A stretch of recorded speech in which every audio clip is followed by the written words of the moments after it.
likely effects in the higher elevation snow zones based on our understanding of processes, likely effects in the lower and middle elevation zones, a little bit on roads, trails, and ditches, and then treatment priorities. A lot of things we know a lot about, and some things are a little bit of guesstimates, as you'll see. But the basic story is in forested areas, the infiltration rates are very high, so all the water infiltrates, moves subsurface when we come out with nice clean water, relatively low peak flows, because everything takes its time to go through the soil. Then after a fire, what happens is the infiltration rates are greatly reduced. We have a tremendous amount of overland flow, no protection on the soil surface. We get very large increases in runoff and lots of dirty water and sediment, which is exactly what we saw after the High Park fire and dozens and dozens and dozens of other fires. So that's the basic story. This is just to illustrate it. Here's a picture from Hill Gulch after the 2012 High Park fire, showing the type of overland flow. Normally, this was a garden variety summer thunderstorm. Normally, you wouldn't see any water anywhere. And in this case, you can see water just going everywhere. And that's what you have to expect after a fire. And you can see that this was a relatively high severity site because there's absolutely no ground cover. And so as a result of all that overland flow, the channel network extends way up the hillsides, a couple of orders of magnitude difference in terms of how many square meters it takes to start a channel. So you get this incision extending up the hill slope, and that means the hill slopes to stream connectivity goes up tremendously. So all that runoff and sediment gets into the channel network very quickly, and that also helps increase the delivery of sediment and increase the size of peak flows. And so, yeah, this large reduction in surface roughness is part of it as well as the reduction in infiltration rates. So hill slope scale sediment production, we put up sediment fences, 18 millimeters of rain, which is, nothing, 3/4 of an inch. And then we end up with 600 kilograms of sediment. And then another picture of the sediment fence. What's interesting is that there's a separation sometimes between the sediment and the ash. The ash is, of course, very light, goes very quickly, very fast, along with the very fine sediments, the clays and silts, whereas the coarse sediment doesn't go quite as far. And you can see our double fence here after the Hayman fire. The first fence is filled with coarse sand and gravel, and then the second fence has the organics and ash and fines. So we have to think about that in terms of transport processes, as indicated here. This is the bottom of Hill Gulch, summer of 2012, showing the peak flows flowing under Highway 14 from that same thunderstorm, and then the ash. Hey, it's still kind of hard to hear you. Just FYI. Yeah. Okay. I could try without the mic. And just, is this any better? No, I think it's better with the mic. Right. Okay. There. You just need to keep it close to your mouth. Right. I'm trying to do that.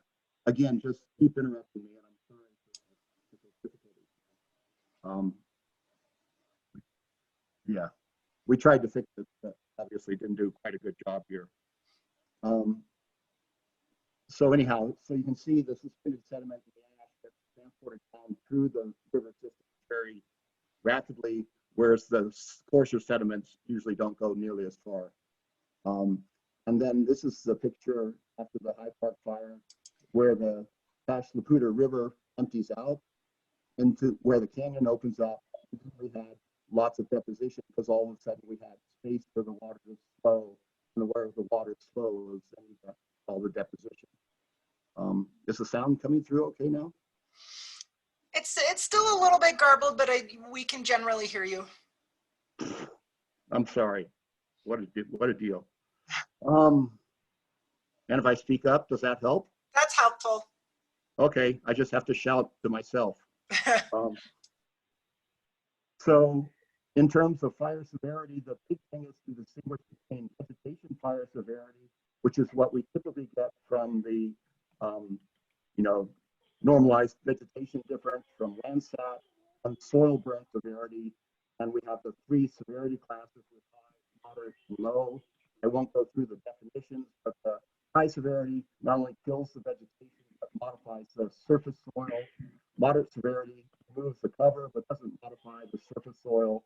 And then low severity, basically you haven't removed all the surface cover and you still have some litter on the soil surface protecting it.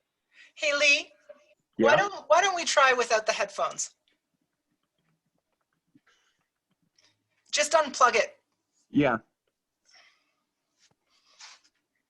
So does this work at all then? Yep, you're good. Okay. So I should go back to the beginning? No. So anyhow, we have this high severity where the soil is severity where we remove the cover but haven't modified the soils, and low severity where we have still some cover on the soil and some. This is a. Hey, Lee, Yeah. I don't know that that's, we still can't quite hear you. Hey, how about you try a couple of mic tests with the mic kind of moving close and far? Because there was a couple of times when we heard you very clearly, and we might be able to find that perfect spot. Just one idea. Okay, thank you. Is this better? Still kind of soft. Better? There. A little bit. Better? Yeah, I can hear you. Let's just kind of keep adjusting it. Let's see if what we can find. Well, what I was doing is moving it from north to south. So Okay, I can't hear there. lower, lower, Lower. lower, lower, lower. There you go. That's getting louder right Okay. there. How much time is that? What's that? It's fine. Yeah, okay. So actually I have to hold it below my mouth and not like staggered like. So is this better now? That's much better. Yeah, thank you. Yeah, okay. I don't know why, but anyhow. So again, I apologize. Here's the high severity air soil over time since burning with the red dots, the moderate severity and the low severity. And you can see for high severity, we're starting off with 90% bare soil. And by a couple of years, if you're on payment, then you have 60, 70% bare soil. But in general, we have around 40 or 50% bare soil after a couple of years. And then it drops off after that. And the moderate severity starts off, say, 60%. And by a couple of years, it's down below 40%. And low severity is always below about 30% bare soil. Are we getting this now, finally? You know, it's still a little bit soft, but I mean, if it might be worth just trying to perfect where that right spot is to hold that. Well, I'll try moving it east-west. So here's east, and No, that's west, no west, good. West, west, No. west, west, west, west. Nope.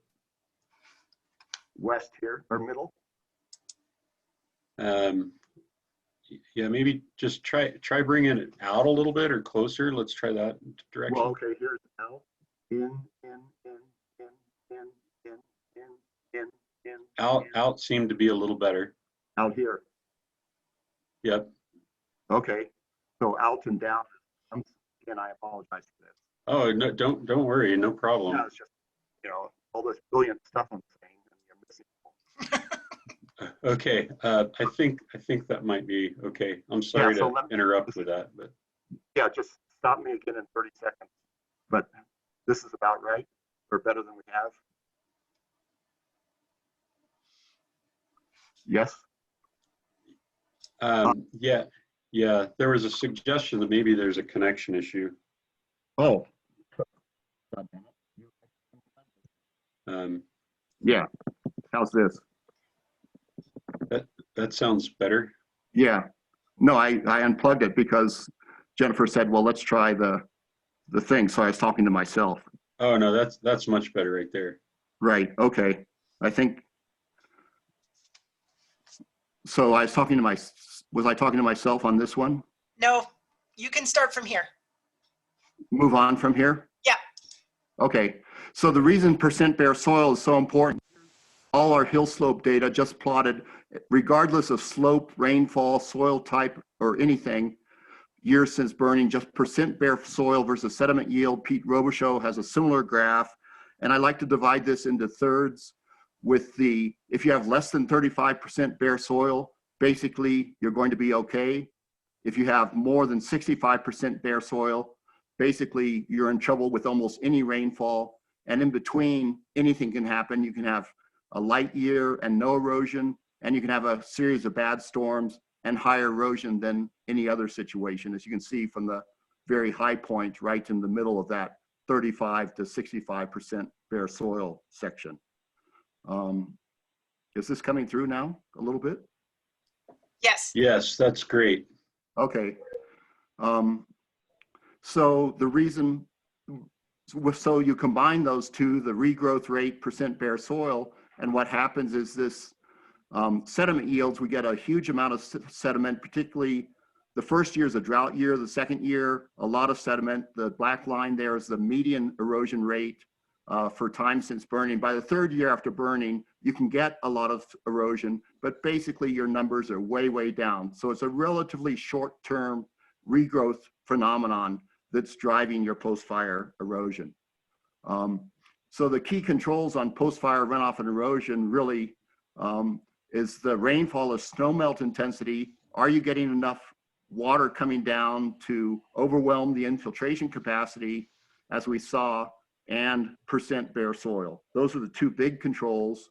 And then slope, soil type, soil water repellency, soil rock content, blah, blah, blah. They all play a somewhat secondary role. So assuming people can still hear me, yes? Yes, you're good. Okay, thank you. Well, I'll keep moving. So I want to talk about the Cameron Peak Fire finally. You all have familiar with it.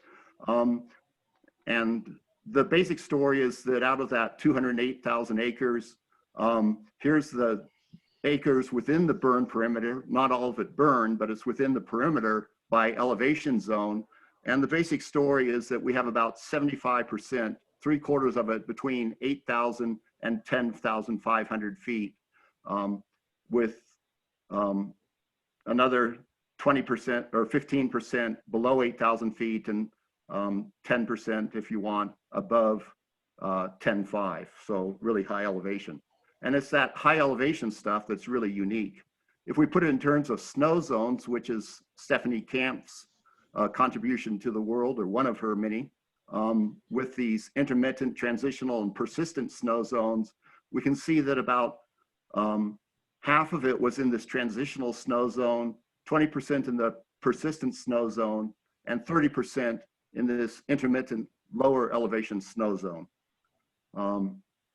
And if we look at the vegetation types, about half of the area burned was lodgepole pine, about a quarter, say, was ponderosa pine and mixed conifer, kind of some of that lower elevation stuff. Another 20% was spruce fir, and then there's another, 15% that's largely, brush and grass and all kinds of other stuff, reservoirs, places like that. So half lodgepole, 20% higher elevation, and 30% lower elevation. So what can we expect? And again, it's the higher elevation stuff that's pretty unique for us. We don't have a lot of data. Stephen Fosnock and his student put together these data. This is the rainfall, 1 hour maximum rainfall intensity for 4 different snowtail sites, range from Copeland Lake at 8,600 feet to Joe Wright at over 10,000 feet. And you can see year to year, a lot of variability. But what's really interesting is if we take 10 millimeters an hour, which isn't that high a rainfall rate, a lot of times we're just, a 10 millimeters an hour rainfall just doesn't happen at these snowtail sites very often. But yet, on the other hand, occasionally, here we got more than 40 millimeters an hour at Black Mountain in 2012. So the basic story is that we can't expect a lot of rainfall intensity at these higher elevation sites. And we do see a little bit of a decline in rainfall intensity as we go from, say, 8,600 feet to 10,000 feet. And we think that's a general trend, but we don't really have the data to document that very well. So I'm really looking forward to this. What's interesting, here's the snowmelt rates for the same sites. The maximum 1 hour snowmelt rate for each year And again, if we look at our 10 millimeter an hour, we're exceeding that a lot. So we're getting more snowmelt intensity than we are for the rainfall intensity. I think of snowmelt as drip irrigation on the hillsides, and so we're not going to get much overland flow, but it's still interesting that we are getting a surprising amount of water over relatively short time periods, according to the SNOTEL sites. So what's going to happen? First, I think let's talk about the ash. The fire was immediately followed by snowfall, and over the winter, this is going to result in a compaction of the ash and greater incorporation of the ash into the soil. So much less of the ash will be readily available for transport by wind blown around or overland flow, especially since most of the runoff will be delayed until spring. We're going to see an increase in the snowpack. There's going to be less interception, less sublimation, earlier and faster melt because we don't have the tree canopy, so there's more incoming solar radiation, more wind, more heat from the warm air, and maybe more long wave radiation from the blackened trees. So we're going to get a substantial increase in the size and duration of peak flows, and probably some headward extension of the channel network, but not as dramatic as at lower elevations. So I don't expect a lot of hill slope erosion because there's not going to be any rain splash. And there's not going to be too much infiltration excess overland flow, but we'll probably get some saturation overland flow. So there will be some overland flow, but it's not going to be able to, we're not going to have this rain splash detaching particles for it to carry. The ash and sediment is certainly going to be eroded in the expanded channel network and the banks and beds of the channels. But this is going to be mostly fine textured and readily transported through the stream network to the reservoirs, possibly into the ditch reservoirs, and delivered to the Cache La Poudre and Big Thompson River. So we're going to get some dirty water, but the snowmelt should generate relatively low concentrations of ash and sediment compared to the summer thunderstorms of the High Park fire for a variety of reasons. And the downstream effects, we say dilution is the solution to pollution. So we have a lot of dilution from unburned and low severity areas. We're not going to have quite as much overland flow, and so quite as much volume of water at once. So I'm not thinking that the downstream effects are going to be as dramatic. For the summer thunderstorms, the higher elevations, the rainfall intensities, as we saw, are much lower. We will have had 9 months for regrowth and consolidation of the soils and ash, which is very different than the High Park fire. It's not going to be green covered everywhere, but there will be more green than we get in the High Park situation where we had big storms a week or 2 weeks after the fire. We tend to have higher rock contents and lower soil erodibility at the higher elevations. So again, I'd expect relatively low hill slope erosion rates in the persistent snow zone and a little bit more erosion, but not huge amounts for the most part in this 8,000 to 10,000 foot zone that represents the bulk of the fire. The higher elevation stuff, we don't have any data on post-fire runoff and erosion, but after the 2002 Mount Zirkle fire complex, the primary sediment sources were in channel erosion, and that's to a certain extent what I'd expect from these higher elevation areas. At the low and mid elevations, we have huge amounts of data. Again, we're going to have 9 months for regrowth and consolidation. The summer thunderstorms are higher intensity in this lower elevation zone, but it's going to be less, again, we have that 9 month benefit of compaction and regrowth. So we should be prepared for periodic high suspended sediment loads. But again, the fire is fairly far upstream, so there's going to be more dilution than we had in the High Park fire. So the effects are really going to depend exactly on what storms occur where. And the Bear analysis that was done for the 99,000 acres did predict relatively low sediment yields. But of course, they weren't covering that lower elevation stuff that burned later on. So roads, fires, and trails and fire lines. Unpaved roads are a huge problem. Very low infiltration rates, no cover, lots of erosion, more erosion than wildfires per unit area, several times more. There's 219 miles of Forest Service roads and 124 miles of trails in the burned perimeter. And so what happens with all this burn area, you get more overland flow coming onto the roads. And if you have a low slope on the road, it's mostly deposition. But if you have a high slope, you have the water from the hill slopes and the water on the road surface, and you get a lot more road erosion. And then what happens is because the hill slopes are so bare and have low infiltration rates, that all the water coming off the road then is able to be delivered to a stream. So basic story is after a fire, before a fire, the roads aren't very well connected to the streams. You go 30 meters, most of the water and sediment from a road is then, infiltrated, deposited. But after a fire, there's just nothing stopping it, and all of the stuff from the road goes into the streams. So, I would argue that road and trail treatments are needed to improve the road drainage because we have all this extra water from the hill slopes. Diversion potential dips, water bars, you don't want water running down the road.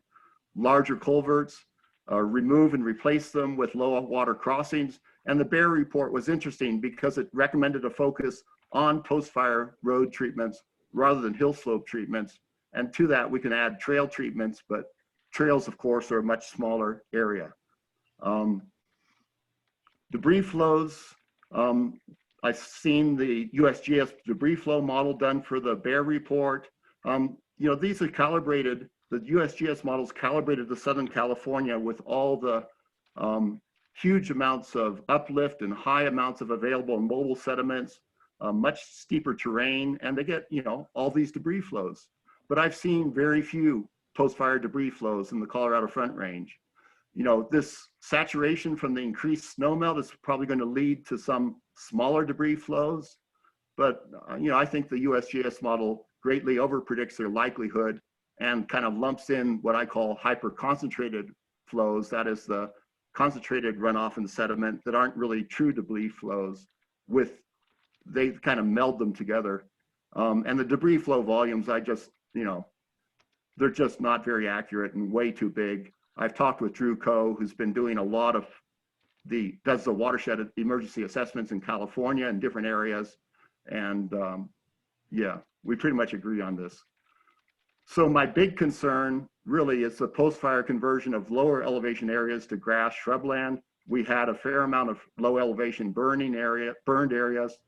This is a Hayman fire 7 years after burning. I went to Hill Gulch with the students a month ago, or 2 months ago, and I said, I'll give you $1 for every baby tree you find. It cost me $1. That was all they could find as we walked around on the hillsides. And climate change is, of course, only going to make it harder for trees to regrow and is increasing the area burned. So we're going to see substantial increases in snowmelt peak flows. These are going to cause channel erosion, delivering some ash and sediment into the streams and rivers. Barring extreme storm events, most hill slope erosions likely to occur at mid and lower elevations from some summer thunderstorms, exceeding that infiltration rate, reduced infiltration rate, and causing the rain splash that loosens most of the sediment. We're going to have some continued risk in the second summer after burning, depending on vegetative regrowth. Treatment efforts, I think, should focus on roads and trails. And the restoration efforts maybe should focus on planting ponderosa pine trees in the lower elevation areas where there's no seed source within about 200 meters. And I'm cautiously optimistic, but of course, nature calls the shots. And so thank you very much. I'm sorry for the verb problems, but this is kind of a typical example of what happens with the hill slope erosion and downstream deposition. Thank you. Thank you, Lee. And I'm glad maybe your microphone just needed to warm up, but it worked out in the end. So for everyone, I think we'll hold questions until after Matt Ross has done his presentation, and then we'll have a focused 10 minutes for questions for both panelists. So Lee, if you could stop sharing your screen and we'll pass it over to Matt and let him do his presentation. There we go. That was a great talk once we could hear you, Lee, and a really nice background for some of the stuff I'm going to talk about. And I just want to say thanks for inviting me. I'm new to Colorado still, not that new. I was born here, but I've only been a professor here for 2 years and 3 months. And one of the interests I've had for a long time is the sort of growing concern of algae blooms in water storage reservoirs and water supply reservoirs in Colorado. And this is largely driven by conversations with folks. And so some of the early projects I've been working on is trying to assess what's going on with these. And then obviously this fire, it sort of changes the way we might think about, are these blooms happening more at higher elevations after fires? And there's just like incredibly little bits of data. So I'll just sort of talk through why we think this might happen and then hopefully leave some time for questions. So the motivation for this is that there's a growing concern of algae blooms throughout the Front Range. If you talk to sort of water managers, this is a sort of something that they are increasingly aware of. And that's true in sort of Wyoming and Colorado and the Western US more generally.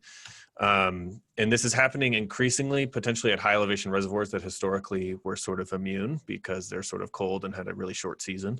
But we're seeing more of these at these high elevation reservoirs. And, you know, one of the difficult things throughout the entire Western United States is there's just very little in situ data. And by in situ data, I mean someone going out to the field, grabbing a sample, taking a measurement of either algae species or of chlorophyll A, which is a proxy for algal biomass. So we just have very little data. But where we do have data, and I think there's folks from Northern Water on this call, and I should say Northern Water has a really excellent open data platform, and they take data at Horsetooth Reservoir, which they manage. And so what we can see with where we do have data, these are summer mins, means, and maxes of chlorophyll A. And if you just look at the long-term trend from 1995 to 2018, we sort of see that in general, these different measurements of chlorophyll A are increasing. And so it looks like, you know, the data's somewhat noisy, but over the long term, it looks like certainly the min and the mean are increasing and potentially even the max chlorophyll A. So there's potentially more algae even in this relatively deep, and of course this water is coming from the western slope through the Big Thompson project. And so what might be driving this? Well, we can see that temperature at the same time in Horsetooth is going up, not necessarily the minimum, but certainly the mean and the maximum temperatures in the reservoir are going up over time. And this is again data from Northern Water. And there's a fairly reasonable correlation between temperature, summer temperature, mean temperature, and summer mean chlorophyll A. So as these reservoirs get warmer, you might expect increased chlorophyll A, and that therefore increased algae blooms. But the thing about Horsetooth is that it's unique because it has this really rich data set that Northern Water's collected, and they have that for about 6 different reservoirs. But if you look at basically any other water body, it's a lot harder to find places that have actually been sampled. So this is just a map that we can sort of zoom around and look in the Fort Collins area. The outlines, the sort of polygonized lakes in yellow have been sampled at least once in their history. And every other purple line has never been sampled for chlorophyll A, as far as we can find with shared municipal data sets from City of Fort Collins, Denver Water, Northern Water, and the Water Quality Portal, which aggregates all federal collected water quality data. So basically, if you look at sort of the northern part of the state, there's very little data on chlorophyll A, so it's kind of hard to assess what's going on given this sort of lack of in situ data. So we sort of embarked to sort of just take an index of what lakes have been sampled. And so there's about 1,000 lakes in all of Colorado that are greater than 0.1 square kilometer. And by lake, I mostly mean reservoir, of course. And only 77 of these reservoir lakes have ever been sampled for chlorophyll A. So it's really hard to say like what's going on when you have so little data. And I should say that of those 77, only 8 have been sampled for more than 15 years. So it's really hard to look at like long-term trends. And so we need other data to look at changing algae bloom status, and we need targeted research studies to really understand if algae blooms are going to increase after fire, because we just don't really have the sort of background. So that's where I think there's a couple approaches that I'd like to take after this fire. One is to go back in time using remote sensing. So this is Fort Collins in October of 1985, and you can see Horsetooth Reservoir looks kind of green at that time, so maybe it was having a little bit of a bloom.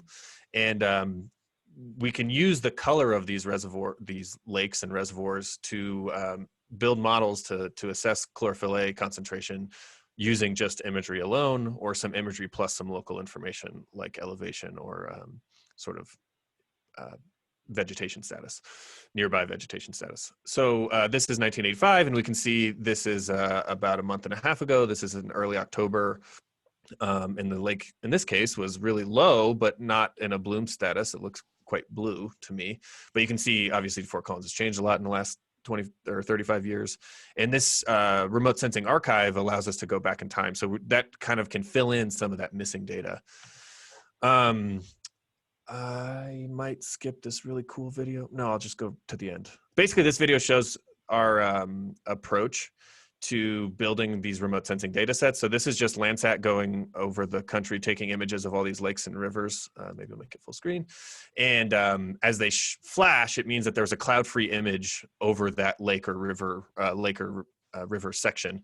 And what we can do is take the color from those images and pair them with in situ measurements. So now when something flashes white, some random person in the country was out there taking a sample, and at the same time, that same day, Landsat took an image of that lake or reservoir. So now we have a paired chlorophyll A, or dissolved organic carbon, or sediment, or secutive depth matchup. And what that means is we can build these algorithms using large data sets to sort of make predictions about chlorophyll A with imagery alone.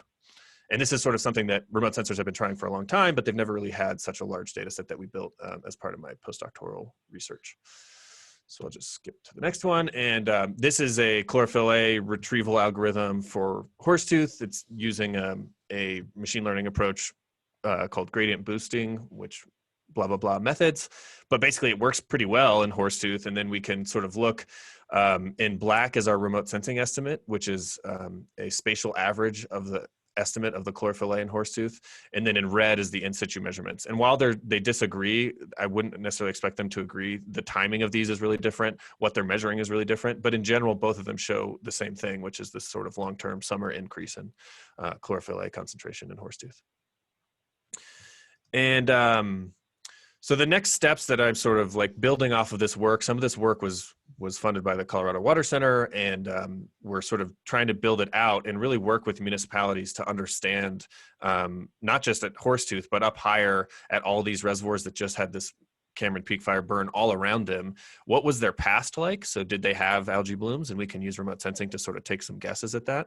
And then also look at their future by installing sensors up and downstream of these reservoirs to look at really, are these algae blooms that happen in the reservoirs, are they seeding blooms that then start in the river, which is a water supply issue?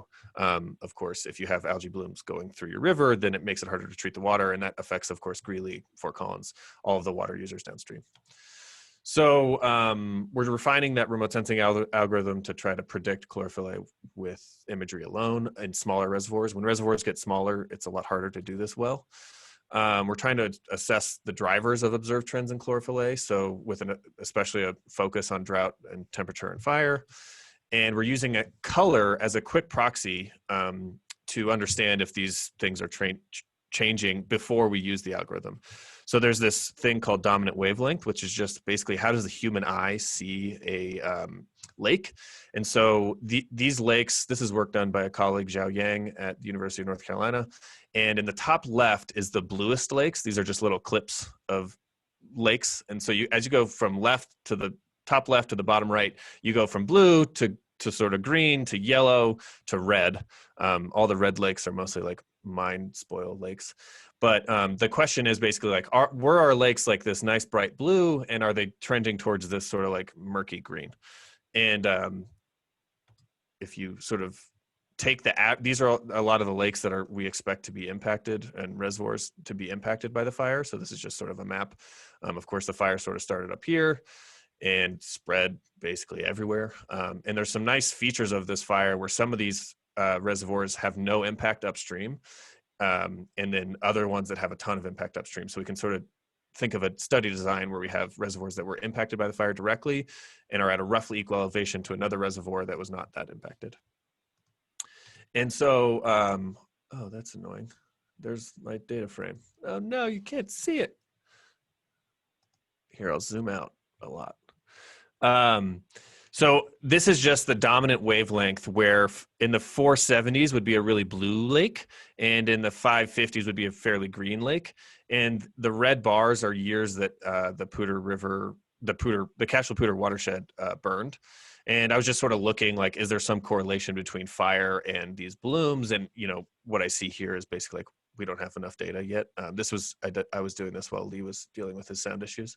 So I'm not sure this tells us anything. I do think that this is basically an area we really need to understand a lot more. And I think we can use remote sensing and sensors and grab samples and partnerships across all of us working in this area. I'm excited to hear Chuck's talk and Stephanie's talk about like changing water quality. But I'm really interested in, is that changing water quality delivery, the changing nutrient delivery to these reservoirs, is that going to change bloom status? And that's something that we really kind of want to understand in the long term.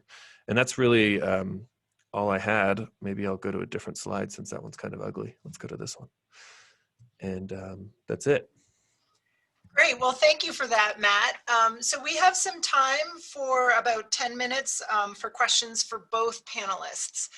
So I do have a few questions already in the chat box, so I'll start with those. And one of them is actually just something I should have mentioned right at the beginning. I am recording this meeting, so that recording will be available for everyone afterwards.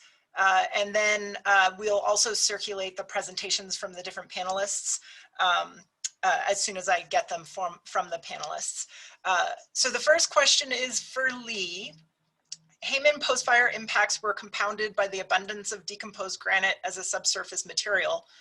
Is it worth the effort to consider a soil analysis to cross-reference to try and identify areas within the Cameron Burn area that may see those same types of instability issues? I guess to me, the question is not so much instability, it's a question of regrowth rate. So the Hayman fire is incredibly, that area, the Pikes Peak granite, is incredibly coarse textured, and the soils have like 10 or 15% silt and clay. So there's no water holding capacity, there's no nutrients to speak of. And so the regrowth on the Hayman fire is slower than anywhere else. And it's, you know, stability, yeah, certainly the channels have no cohesion, the soils have no cohesion, so you get a lot of channel incision, but we can get a lot of channel incision in the High Park fire. So to me, it's a regrowth issue, and with that, infiltration and the volume of runoff. You put enough water, concentrated flow, you're going to get you know, channel erosion no matter where it is. It could be worse in the Hayman, but we're going to get it here anyhow. Does that take care of it? Could you hear me? Well, we could hear you just fine. Great, yay. I think that, Dick, did that answer your question? Yes, thank you. So we have a question from Francis Rengers as well. Francis, if you want to go ahead. Hey, great talk, guys. And Leah, I really enjoyed just seeing your summary and some really nice plots there. One question that I've been thinking about that I just wanted to get your take on was, you know, I wonder about the potential for landsliding many years from now, like they see in the Pacific Northwest. So, you know, in the Pacific Northwest, often people will report landslides due to soil saturation, but it's often quite a long time after the fire, up to a decade or more afterward. And, you know, we're approaching that time scale on High Park, and to my knowledge, nobody's really seen a lot of, you know, landsliding there. So yeah, I just kind of wanted to get your take on that. That's something I'm thinking about trying to focus on. Yeah, well, that's a really interesting question, because the timber harvest literature is where we have most of the information on landslides, because basically 5 to 15 years after after a clear cut, for example, all the roots die away, and it takes a while for the new roots to come in. So you have this window of vulnerability that Walt Megahan identified way back in the early 70s and people before that. So yes, we have a loss of root strength, and that loss of root strength will increase the susceptibility to landslides. But, you know, and I'd ask Pete Robichaud to chip in perhaps, but I just don't see a lot of mass movements going on in the fires that I've worked in. It's primarily an overland flow, infiltration, excess, overland flow, channel erosion, downstream deposition set of phenomenon that we're seeing. But theoretically, we should see more landslides 5 to 15 years after a fire. But we're 18 years after Hayman, and we haven't seen those as far as I know. You know, Yeah, the Rockies are pretty stable. That's a good point. I mean, there's definitely quite a bit of documentation of post-fire landsliding in the Pacific Northwest. And I've also seen that in California. But yeah, just haven't personally done any research in the Front Range that indicates that. Yeah, no, I would agree completely that the higher severity fires in the Northwest, you know, where you have the Oregon Coast Range and, you know, classic landsliding, Idaho and places, yeah, you could get all kinds of stuff happening, but we just don't see those kinds of mass movements very often here. And also Sarah Rathburn may talk about that. She's had students looking at debris flows, frequencies and stuff. So they happen, but they're just not a major process for the most part compared to Arizona and other places. All right, we have another question. Well, it's actually two questions from Samuel Struthers. The first one's for Lee. Have you seen any differences in sediment transport based on the type of forest burned? Well, again, I go back to the two dominant controls on post-fire erosion, which is percent bare soil and then rainfall intensity. And the lodgepole pine, for example, you tend to have a fairly uniform stand, and so you tend to end up with a fairly uniform high severity burn when those do burn, because they're kind of made to burn. And ponderosa pine, for example, can be anything. If you have the widely spaced trees and so on, like people are trying to create, then you're not going to have the fuel loading, so you're not going to have the same uniform intensity and soil burn severity. So there's differences in soil type, but the differences in vegetation type, I think, are driven by differences in burn severity and then differences in climatic regime. I'd put those as the first order controls, and then those affect soil types. It will be really interesting to see what happens in the spruce fir, because we don't have much data on soil burn severity. And so that's kind of a whole new world for us. And it will be really interesting to see. And I asked Pete Robichaud, and he said he doesn't have any data. And if he hasn't seen any data, then, well, you know, I'd say there's none. I'm not sure if that really answers your question, but certainly vegetation type's important for the fuel loadings and fire severity, but there's a lot of other controls on what's going on. So the second part of that is a question for Matt from Samuel. Does any of your research concern the high elevation lakes in other Western states, particularly in Wyoming? Yeah, so I'm working with Sarah Collins up at the University of Wyoming on a very similar idea. They're seeing increased blooms, and they want to use remote sensing to go a little bit further in the past because they only have data starting in like 2005.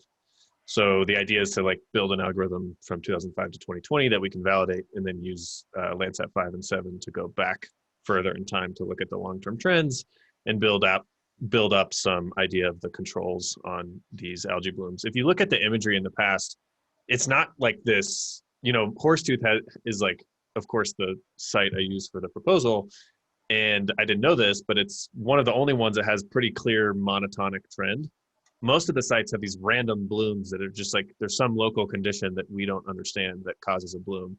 And so to really disentangle large scale, macro scale controls on these bloom or greenness of these reservoirs, we need a lot more places where we have data. Because it does look fairly random. And so that's sort of why Sarah and I are working together, because if we work in Wyoming and in Colorado, it's likely we'll get a better understanding. All All right, well, thanks for that. Are there any more questions for either Matt or Lee? You can feel free to just, oh, there's one more. Question for Matt. What Cal A concentrations do you consider to be a bloom?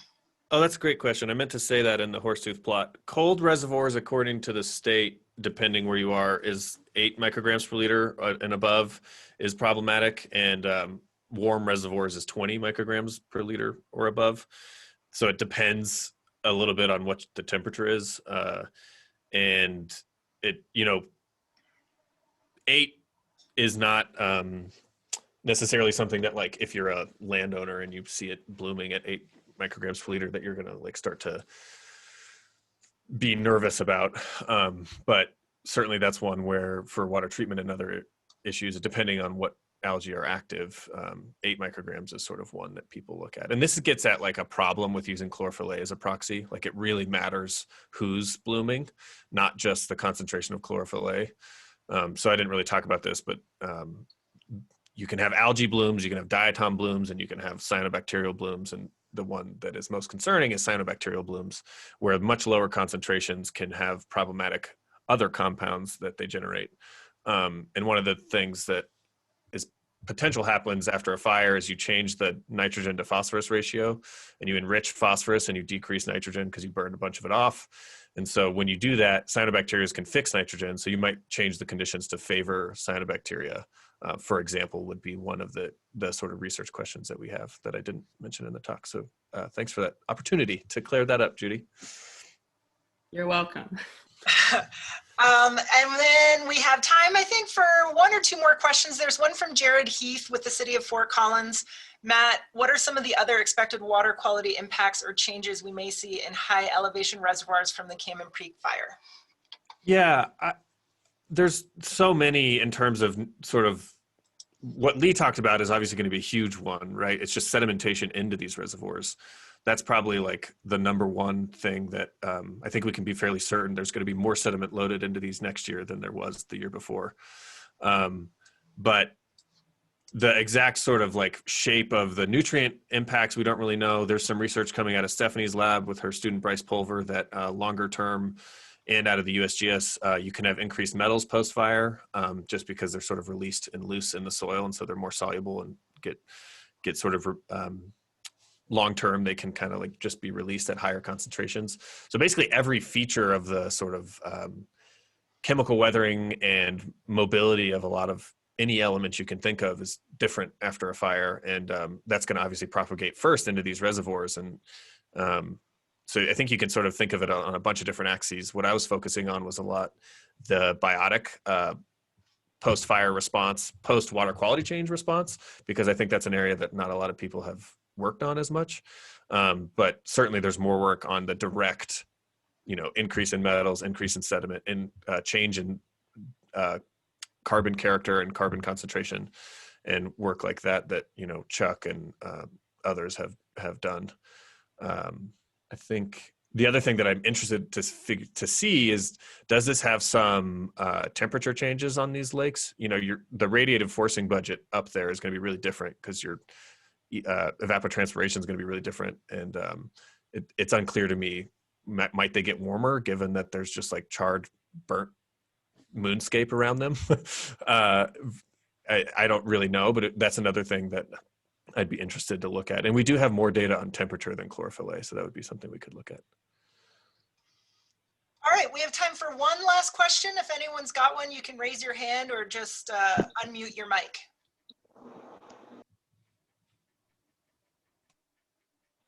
Okay, well, thank you, Lee. Thank you, Matt. That was great. We're going to shift gears here a little bit and hear from Stephanie Kempf and Sarah Rathburn about the work that they're proposing to do through their Rapid National Science Foundation grant. So Stephanie, if you want to go ahead and share your screen. All right, can you see that? Yes. All right. You're not in full screen mode though. There we go. There you go. Okay, awesome. Well, thank you. This what I'm going to tell you about is what we've been thinking in regards to research after the fire. We do have a rapid grant from the NSF. So that's a program where NSF enables you to get funding relatively quickly to get data that you wouldn't be able to get if you waited longer. And so it's a small grant, but it's enough for us to get started and measure some of the things that we think are important after this fire. So we're looking at snow, stream flow, and sediment, and as well as trying to understand the relationships of those things to burn severity. Our attempt as researchers is to try to be as coordinated as we can this time so that we can really develop a comprehensive understanding of the fire. And so the people listed here are people who've been involved thus far, but this is by no means an exclusive list. Anyone is welcome, and I'll do my best to coordinate people. It is already becoming quite challenging, but we are plowing ahead. So giving you some perspective, just comparing the Cameron Peak to the Hyde Park fire. The Hyde Park, as we all know, was a big impact, and you know, a lot of changes happened. Cameron Peak is much bigger, so that low elevation area that's analogous to the Hyde Park fire is almost as big as the Cameron Peak fire. And then of course we have all of this higher elevation area that burned, which is unusual. Lee mentioned snow zones, so I just wanted to show you those snow zones on a map. So the kind of grayed out area is the Cameron Peak fire footprint, and the orange is intermittent snow. So you can see that this lower elevation part goes into the intermittent zone. I've kind of cut it off here because we focused our planning on the higher elevations. And then we also have intermittent snow along the Poudre, just at the canyon, at the lower elevations. And then we get into transitional snow and persistent snow up at the higher elevations. And just to give you some numbers in response to Lee's talk, to give you a bit of perspective, so I apologize that these are kind of hastily thrown in, but what's really unique about this fire is the high elevation and the large area burned at high elevation. So what I'm showing you on the left side is from the record from the Monitoring Trends in Burn Severity data set, which includes fires from 1984 to 2018. And the y-axis is the fire size. And this is for all fires where the average snow persistence is greater than 70%. So that's mostly persistent snow, some into the transitional snow zone. And what you can see is that most of those fires at high elevation have been small, so less than 5,000 acres. Very few have been in the tens of thousands of acres. And so what we're seeing in the Cameron Peak fire is not well represented in our historical record. So most of those high elevation fires have been much smaller. So we're dealing with something that's different. This plot on the right gives you a sense in the fires overall, what kinds of snow conditions they have burned. And so most of the fires have burned in snow persistence of 25%, and that's what we would call the intermittent snow zone. Very few have burned with snow conditions where you have greater than 50% snow persistence. So that's where snow sticks around for most of the winter. And so that is something that's not well represented in our historical fires, at least the ones that we've measured in recent decades. So why that's important is because there's a really dramatic hydrologic shift that happens when you go from intermittent snow, where most of the fires have burned, to persistent snow that lasts throughout the winter. So these are some graphs that show you in the Poudre Basin what's happening across that snow transition. So let's look at the upper right graph. The x-axis is showing snow persistence. And so much of the Poudre Basin and almost all of the area that burned during the Hyde Park fires at this lower snow persistence, where we generate very little stream flow. And that's because there's just not enough wetness that accumulates in the soil that you can see here. So the mean soil moisture in those lower snow persistence areas stays quite low. But we go through a tipping point as we get to where the snow sticks around throughout the winter. There, the mean soil moisture picks up quite a bit, and the stream flow picks up quite a bit. So it kind of shifts. There's a tipping point in the regime. What this looks like in time series, so this would be a site that is in transitional snow, and where the snow kind of stays around some of the time, but it comes and goes through the winter.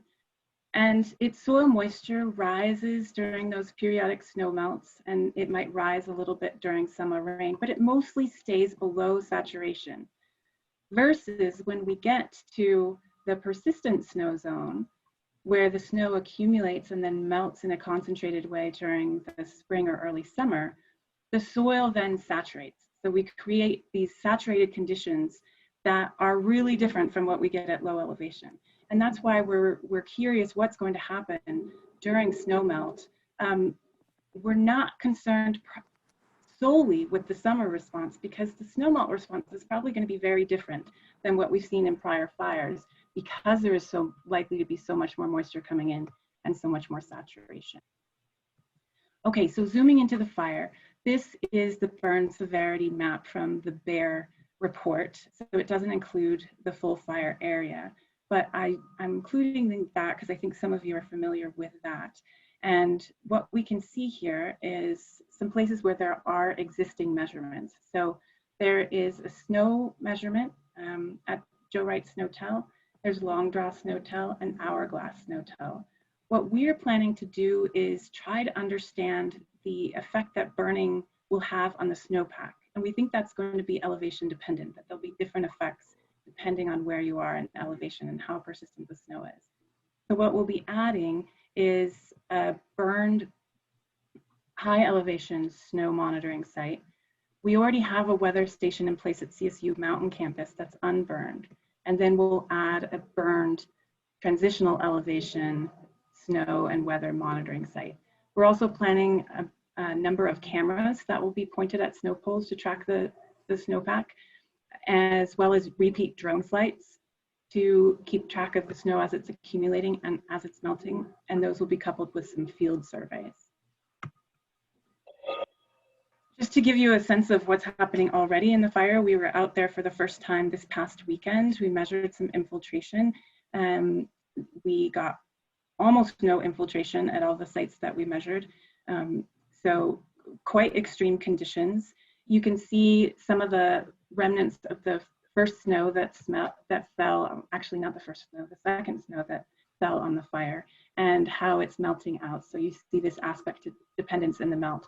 And because there's no infiltration, even that gradual little bit of snow melt is producing these kind of gentle paths of runoff and a little bit of sediment transport. This wasn't very much snow.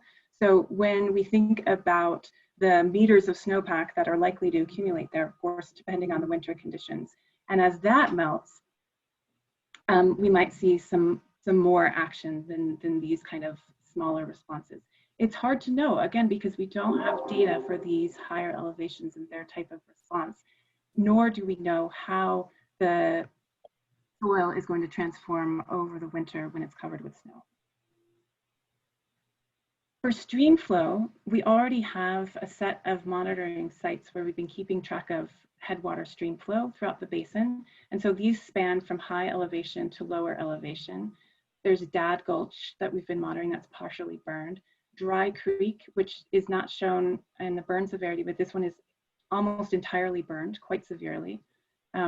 We'd like to add another one next to that called Washout Gulch. We have monitoring at Aspen Glen, which is transitional.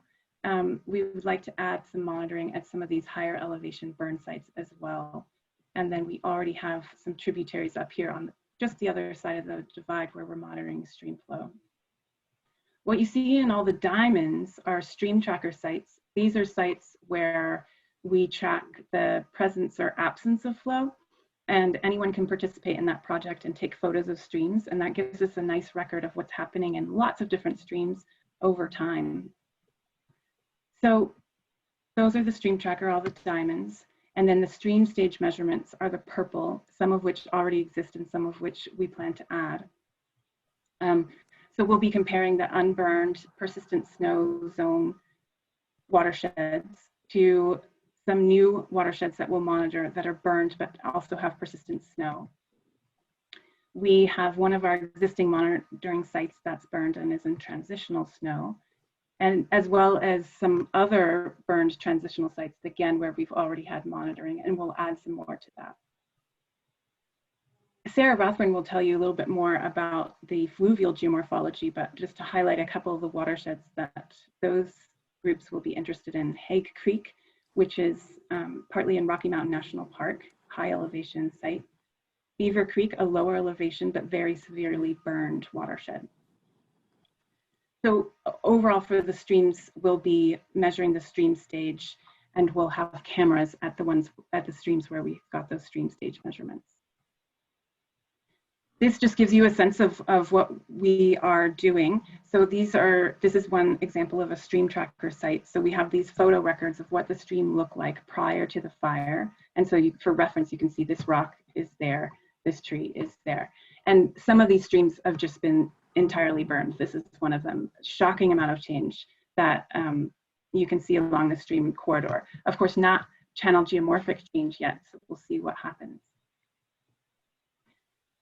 This is one of the monitoring sites that exists that is in the burn footprint but was not damaged. And this is Dry Creek, so in the burn footprint, and it was damaged. The metal stayed intact, but the PVC surrounding the sensors totally melted. Kind of looks like a burnt marshmallow on the top there. For sediment, we are going to be looking at changes in stream channel morphology, debris flows, reservoir sedimentation in large wood, which Sarah will talk more about. This is a cool new tool that Peter Nelson brought along with us to the field last weekend with a LiDAR scanner attached to an iPad, that he was able to get these really impressive scans of the channel morphology. So this is at Dry Creek, which is the site where all the sensors kind of melted away. And now I'll leave it to Sarah to speak. All right, thank you, Stephanie. Thank you, everyone. These next few slides, I will talk about some of the research that's part of the NSF, specifically that I'll be focused on, and that includes some of the reservoir sedimentation issues, as well as I'll be speaking for Ellen Wool on a channel morphologic change in large wood study that we're starting at Little Beaver Creek. So thanks to Francis Rengers for these photos of Chambers Lake. On the right, you can see the burned hill slopes and some of the snow cover when they were out there with a USGS team, as well as on the left is a annotated Google Earth image from Ayers and Associates. And I've been talking with them about some of their erosion mitigation to try to align some of our efforts, especially with the reservoir coring and then monitoring efforts. So of course there's great interest in these reservoirs with the increased sediment that's expected. And I have done previous research after the 2013 flood, looking at reservoir sedimentation with the City of Longmont and City of Lyons. And so coring these reservoirs is one of these time-sensitive data sets to collect. So the idea being that after Chambers Lake and Joe Wright freeze, they'll be augering through the ice and collecting sediment cores as our pre-fire, sorry, our post-fire baseline information. With that, we'll be analyzing grain size that indicates sort of a history of disturbance in the basin, whether there floods or debris flows have occurred. Of course, Chambers has a long history, given that it could be potentially 130 years, though I know that the reservoir was enlarged and finished 100 years ago, whereas Joe Wright is only about 40 years old. So once we get those cores, we'll analyze them for grain size changes, presence of charcoal, looking at magnetic susceptibility, total organic carbon, and then using radiogenic lead-210 to actually age some of the layers to get sedimentation rates. And then into the future, we'll redo those cores to understand what sedimentation is occurring after snowmelt, say, next year. Next slide, Stephanie.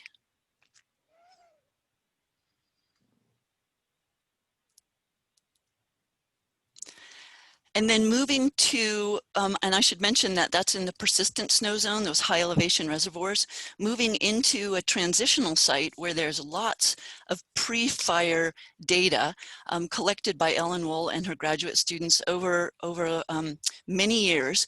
That includes large wood. So log jams within the channel, both their spacing and the occurrence of those along different parts of Beaver Creek. I should mention that Little Beaver Creek is a tributary to the South Fork Cache La Poudre River. They have extensive channel morphologic data, including pool volumes and sediment data associated with those log jams, as well as instrumented cross sections. So in this photo from Ellen, you can see that this is a severely burned area of Little Beaver Creek. And we're all going in the field this weekend to do some intensive monitoring of the burned area as well as a downstream unburned area. The thinking is that these wide valley bottom segments end up buffering a lot of the post-fire sediment. And we'll be measuring, for me, I'll be coring the floodplain. Ellen and others will be looking at some of the log jams, many of them burned in situ, just in place, burned wood across the channel, but looking at what remains and whether or not the pool volume and sediment data will change over time, and then especially looking at the remaining log jams and the pool volume and sediment data in the unburned area. So that is the plan for this sedimentation and channel morphologic change. There'll be a less intensive data collection at a higher elevation site, working with colleagues Ryan Morrison, Stephanie, potentially Peter Nelson, probably Corral Creek or Hag Creek. That's yet to be decided by the team.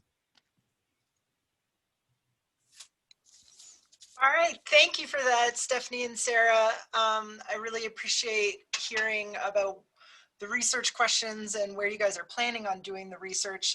Right at the beginning, I alluded to, one of the goals for this meeting today was to make sure that our research and our mitigation and management actions are at least tracking with each other, and that we're communicating at the upfront about how those things might interact or overlap as the case may be. So one of the things that we've started talking about is creating a shared Google map.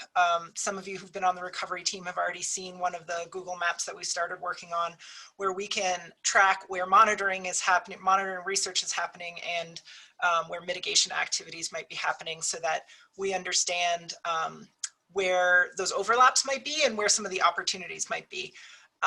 So with that, I just want to shift. Does anyone have, I think we'll wait. We'll hold questions for now for Sarah and Stephanie until after Jared and Chuck talk about the ongoing monitoring, and then we'll have about 10 minutes for Q&A, and then we'll take a really, really short break. So with that, I'll just pass it over to Jared to talk about the ongoing water quality monitoring that's happening in the Upper Basin.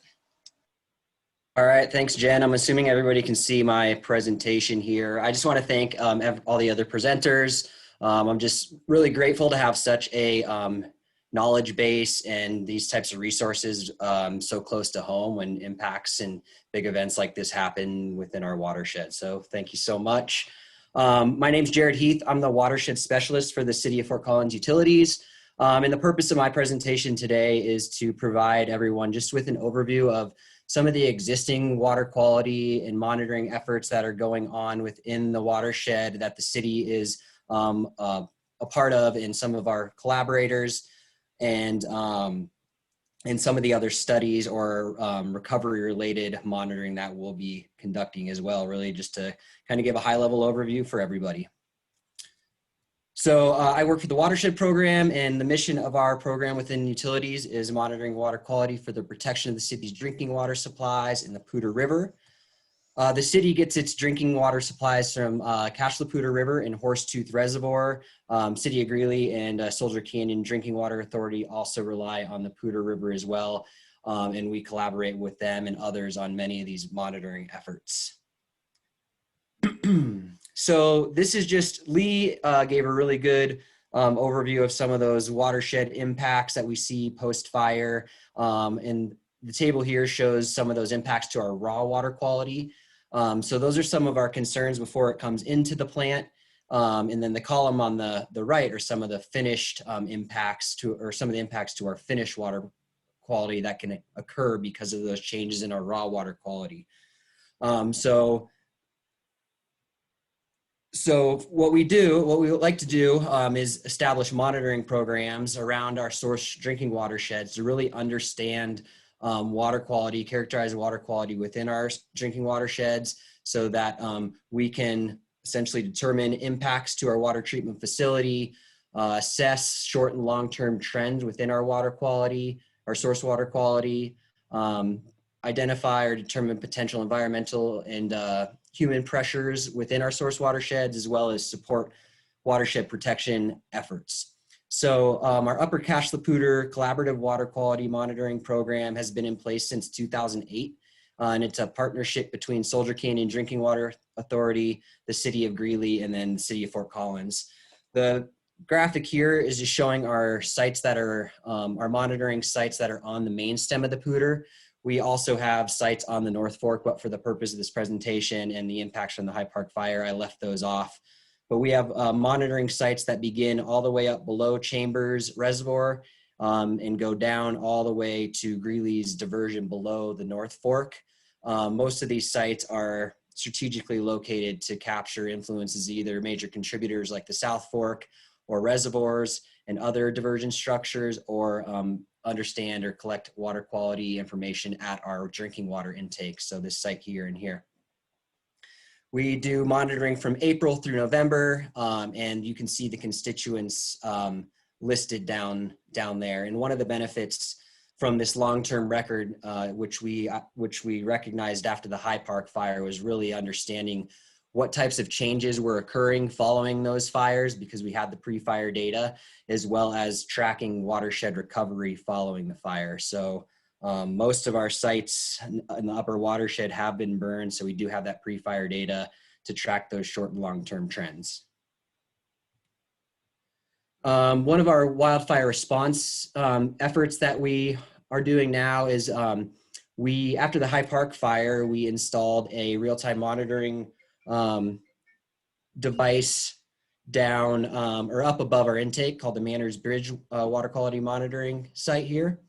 We installed another site at Indian Meadows right after the Cameron Peak fire started, and those are real-time water quality monitoring sites with multi-parameter sondes that collect water quality indicator data, so temperature, conductivity, pH, dissolved oxygen, and turbidity, as well as depth. And then we also have a site up here on the South Fork that measures stream flow. And the purpose of these sites is to provide our water treatment operators with early warning that there could be potential debris flow or flooding that could impair water quality. So we have a good amount of time when we see that up at the Indian Meadows. And what we typically do, we've established some thresholds around these to inform them of basically impaired water quality. One of the other purposes of these sites is to inform our watershed program staff that there's one of these events. During the High Park fire, we conducted a good amount of stormwater sampling. We're going to do the same thing during the Cameron Peak fire. So if those thresholds are exceeded and we're available, we're going to go out and grab samples and measure them for the constituents that are listed there. We've also worked on installing a couple ISCO samplers that are automated samplers that will be triggered off of these events as well in the event that we're not able to actually get into the field and grab those samples. So we currently have one of those at our intake, and then we're planning on getting one installed at the Indian Meadows water quality sonde. This is just an output picture of the data that we're receiving from those sites and the equipment that we're using on those sites. This is actually the Indian Meadows location. And it's just basically downstream of the existing fire perimeter footprint of the Cameron Peak fire. And then one of the other efforts that we were involved with, this was actually led by the Coalition for the Poudre River Watershed. They conducted a river health assessment of the upper Cache La Poudre watershed, similar to what was done for the lower or the middle reaches the watershed by the city, following the river health assessment framework. So I just wanted to highlight that there's a lot of rapid assessment information out there that basically provides us holistic view of watershed and river health. And it's based off of a A through F grading system and is informed by a number of different river health indicators that you can see listed there.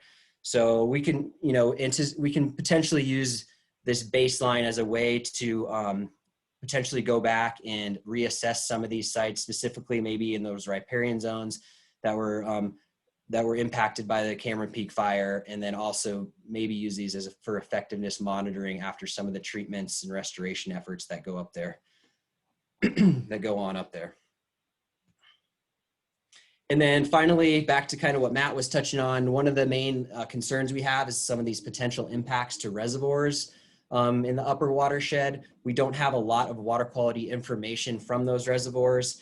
The reservoirs are pretty much drive most of the hydrology in the system during the late summer and fall months, and into the winter as well. So, even though they're owned by various water supply providers, everybody is downstream of those reservoirs. So if there are water quality impacts to those, we're all going to experience those. So, we're interested at getting a better understanding of the impacts within the reservoir, how those impacts translate downstream at our water supply intake, and then also reservoir, what reservoir releases look like, what does water quality look like when they're making releases out of those reservoirs. And that's it. Thank you, Jared. So let's switch over to Chuck, and then we can go to questions.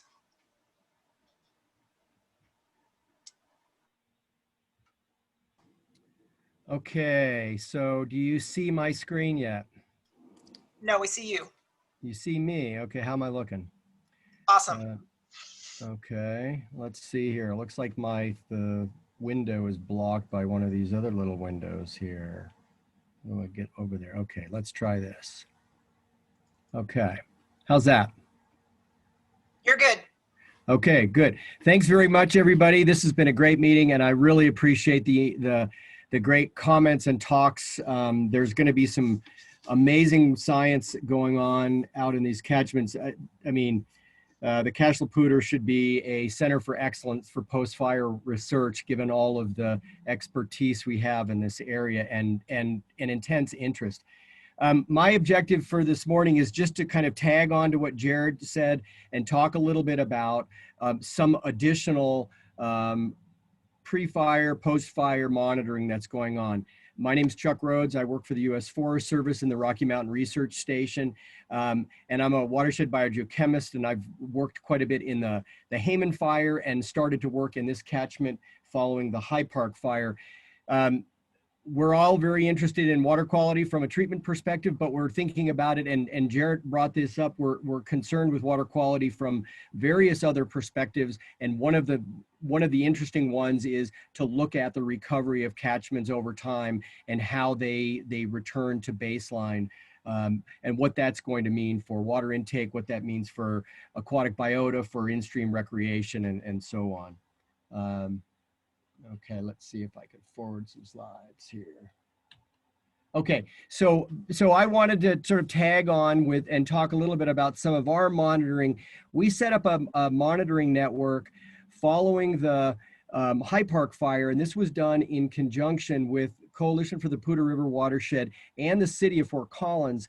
And the unique thing that we're working on, like Stephanie's Stream Tracker project, this is done with a network of citizen scientists. So back in 2018, we located sites, and we've been training residents up in the catchment primarily on stream water collection, and we're doing most of the analysis in our lab down in Fort Collins. Some of our samples we split with the City of Fort Collins, so we are tying our network. You can see the black dots throughout the catchment where we're sampling, and we've been sampling monthly. During the COVID year, we've been doing most of this in-house. Initially, this was set up as part of the NOCO Fireshed project to kind of get some information around prescribed fires, but it obviously has implications for other sources of of water quality perturbations. We were interested in the recovery of High Park and now, of course, Cameron Peak. In addition to the water quality monitoring network that we've been doing, we also started work following the High Park fire, and you can see some study catchments there, Hill, Skin, and Pendergrass, where work conducted with CSU, funded by City of Fort Collins and Greeley, helped us to start to look at water quality impacts on stream nutrients and nutrient retention. Now with the Cameron Peak fire, we have new opportunities as some of our High Park catchments, our unburned areas, have been burned. So you can see Sheep Creek and Dad Gulch, which were our controls prior to this, where we've done weekly monitoring through the initial years following the High Park fire, and some in-stream biota analyses will provide us a really unique opportunity to study the post-fire effects. So I just wanted to give a couple quick pieces of the information that we're seeing and we have seen, and one of them, which I think is maybe the coolest thing so far, some of the U.S. Forest Service resource advisors, as they've been out on the fire, have been approving, and with trepidation, slurry drops within some of the stream areas. This happened in the Thumb area that many of you remember as the fire was moving up towards Red Feather Lake. So we've been sampling in Roaring Creek, an area that had received multiple slurry additions, and the slurry that they use is very high in phosphorus and inorganic nitrogen, ammonium, and so we've been out sampling to see whether or not that's been found in the streams, and in most of our streams in this area we don't see any orthophosphate at all in baseline conditions. And you can see in the figure on the right and also in the data in that table that we've seen an order of magnitude increase in orthophosphate following in the streams that have been affected. So the East Fork of Roaring Creek took a big hit. The main stem of Roaring Creek did not, and you can see the averaging down below that. We have been picking up ortho-P in the Poudre River downstream of that area, and in about 5 other catchments that we've been starting to track. And so we're trying to pull together this network. This is likely something that will flush out with ash. It's very soluble, so it should move quickly, but the possibility of seeing phosphorus build up in aquatic food webs, be captured by periphyton, build up in stream sediments and soils, has implications for the health of these ecosystems. We've looked at if you remember, about a year ago, we were wringing our hands about an escaped prescribed fire, and this was part of that escaped fire where it burned one riparian area, and we monitored that with our volunteer network, and we're able to capture a lot of nothing or some very small effects following that prescribed fire, even in a riparian area that took a fairly large burn. At a catchment scale, less than 1% of it burned at high severity. So the kinds of things that we saw in that tributary should provide some confidence that prescribed fires, as opposed to high severity, large wildfires, may not be a major concern for water quality. That's work that was all conducted with our citizen science network. And then to finish up, some of the work that we did following the High Park fire helped us confirm things on that fire that we've seen elsewhere, such as the Hayman fire. The larger of an area that's burned, the larger water quality response. And Lee described that very well. We looked within Hill and Skin Gulch, and you can see the figures on the right showing the increase in nitrate that are moving through those headwater tributaries and down into the main stem. That's an increase that scales very nicely with the amount of high severity fire, and that's something that many people have seen. Something that has not been seen, and something I wanted to leave you with, because as we think about treatments and post-fire rehabilitation, the idea of what that is doing for water quality with the exception of sediment, has not been studied very much. So we've seen some interesting changes in dissolved organic carbon, which is of interest downstream for water treatments in areas where there had been high mulching. So the figures on the lower half, you can see that dissolved organic carbon decreases with the amount of high severity. In other words, areas that had a lot of high severity fire, the carbon gets burned off quickly, and you don't have DOC coming out long term, which is because you've basically consumed most of the carbon in the system. In areas where mulching has been added back into the system for erosion protection, we see an increase. So the implication of this, it's an unreplicated pilot study, shows that mulching may have an influence on downstream carbon. And since that's something that we're doing and thinking about as a management treatment, it may be something that we were intrigued enough to maybe gather some more data. So with that, thank you very much. The picture on the right, if you can see it, was a fire retardant painted willow that Tim Fiegel photographed yesterday up in the catchment. And with that, I cede the field. Thank you. Thanks, Chuck. So I think, Pete, did you want to just update people a little, just quickly on that ash model that you were telling us about earlier in the week, and then we'll go to questions. Sure, I'll be happy to. This is Pete Robish, research out of Moscow, Idaho, and talking about the monitoring and efforts that are going on, et cetera. And I thought I would add in some of the newer things that we're working on up here in Moscow. One of them is an ash transport model. And the goal of this model is to be able to predict how much ash is out on the site after a fire, and then how much of that ash will actually get into that water course.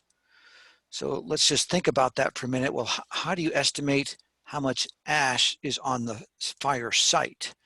Well, we've been using some remote sensing. The WorldView satellite platform is the platform that we've chosen that works pretty well. It has sub 2 meter pixel size, and it has about 8 wave bands, 6 to 8 wave bands, depending on which satellite. Well, with that, we can come up with an ash index. Well, we use that to get an ash load. So after a fire, we need to know how much ash is on the surface. And we also, all of us who have been in the post-fire world, know that what you see day 1 after the fire is different than you see day 7, day 30, and day 60, and day 90. So the ash load changes quite dramatically. So if we're going to try to predict how much ash leaves, well, we have to have some way to look at that ash load today and how that's going to change over time. So we built into our model a decay function of that ash. So let's just think about ash for a minute, kind of build on what people have already said this morning. Ash is either going to move by wind, by water, or it's going to be incorporated into the soil. So if we have a rain event initially, then the ash is going to move by that water. If we have a wind event before we have a rain event, the ash is going to move by the wind. And over time, as the ash gets saturated, it starts to consolidate into the mineral soil. So in our model, we have to be able to account for some of those 3 processes in which we do. So when we build this ash loading map, one of the other things we like to do is to go out to the field to measure that, to measure some parameters, such as a thickness of the ash on site in the different burn severities, high burn severities, moderate, low burn severities, and then also a ground cover photo to tell us the color of that ash. Is it all white? Is it kind of gray? Is it black? Now, since I know that the Cameron Peak fire had that snow, I did go back to look to see when there were some WorldView imageries that are available for this particular fire. The first imagery was available on the 3rd of September, then on the 23rd of September. The 3rd of September, that was like when the fire was kind of small. The 23rd of September, the 5th of October, and the 12th of October when the first snow already had come. And then lastly, it was on the 5th of November.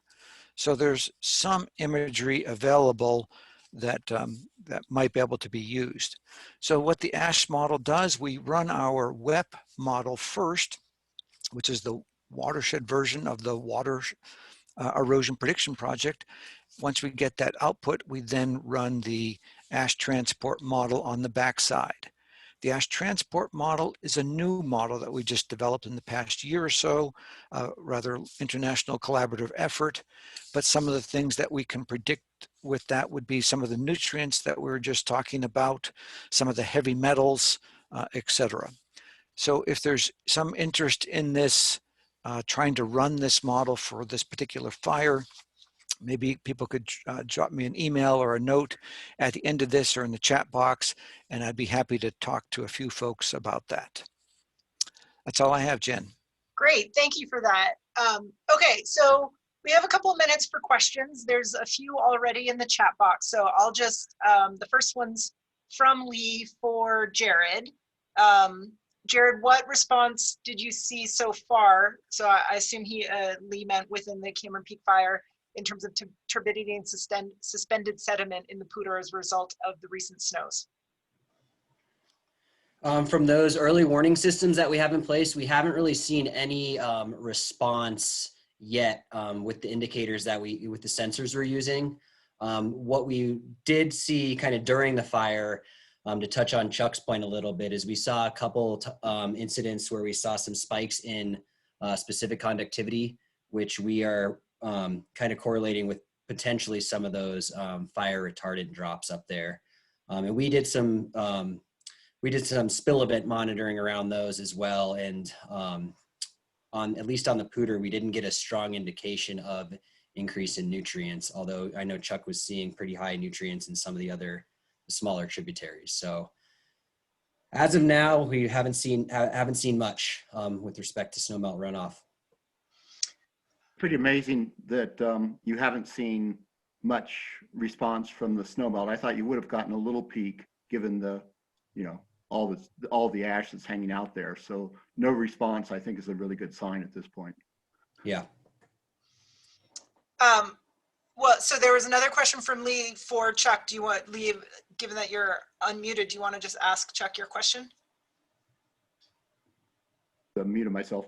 Chuck, you just showed the phosphorus increase as a result of the slurry going from essentially 0 to 0.1 or 0.15 micrograms per liter, but being chemistry and I aren't great friends, is that still a small number or is it a big number? Is it a number we need to be concerned about or not? Right. Is it just interesting? Yeah, that's a good question, Lee. And so in those streams, if you were a regulator, you'd probably be concerned if it was above 0.01 is what an EPA number would be for total phosphorus, and this is ortho P, which is a smaller part of that. So it's pretty far above what would be considered normal in sort of a less disturbed or least disturbed stream, however EPA calls that. But it's fairly high, and it's not unlikely to see that. I mean, we saw a little bit of a spike of ortho P following Hayman, but they're usually just very brief, and often that's in conjunction with a big storm. I suspect these were sort of direct hits into the stream and moving down through ash. The figure I showed was after the first before and after the first snowstorm. So we saw it go up initially and then it stayed high, and we sampled again yesterday. So we'll have another chunk from a broad network right after that second storm. So we'll start to get a feeling for it. I'm not sure, Lee, whether this is something that will be a long-term concern, but some of the streams like Roaring Fork is an area where the Forest Service has reintroduced greenback cutthroat. They're very interested in the aquatic food webs, and nutrient enrichment in those areas is kind of a large concern. So if there's any risk that it will build up in those food webs, it's kind of worth watching. Yeah, so just to follow up on that, licking your finger and sticking it in the air, those very short pulsed impacts from the slurry going into the reservoirs, is that going to really have any effect on the reservoir's kind of overall scale, or is it the solution to pollution is dilution?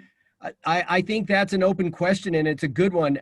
We're trying to figure out how much was applied kind of catchment wide. It's really hard to get that information, but I think a bigger concern, other than just the direct shot, the direct one-time shot, would be places where, like in that photo, I showed it on leaves and vegetation. As that stuff sort of breaks down and moves into the system, if you get phosphorus that's sort of fertilized, I mean, basically that phoscheck is diammonium phosphate. It's a fertilizer. So if you've basically had a fertilizer effect that sticks around in the system, then you might actually be pumping it up and with that phosphorus. So again, you know, I don't know whether that would be a big deal at a reservoir scale. It might be a big deal at a stream and riparian scale, where you've basically, and that's what they were doing, they were spraying it right over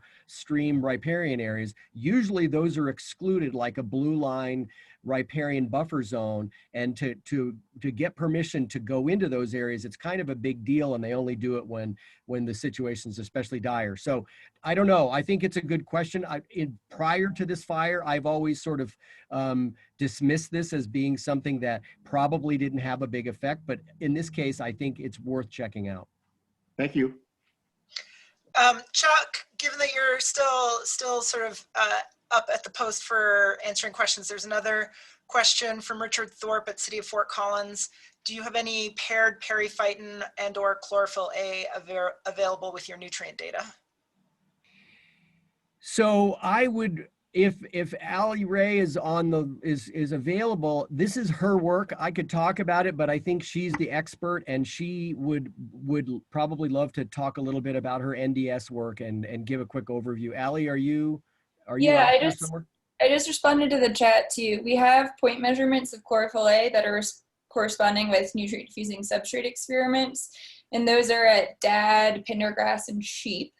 And then we also do have some qualitative observations of algae cover at all the citizen science points. So those are just like absent, rare, dominant observations. So we do have a little bit of data to play with.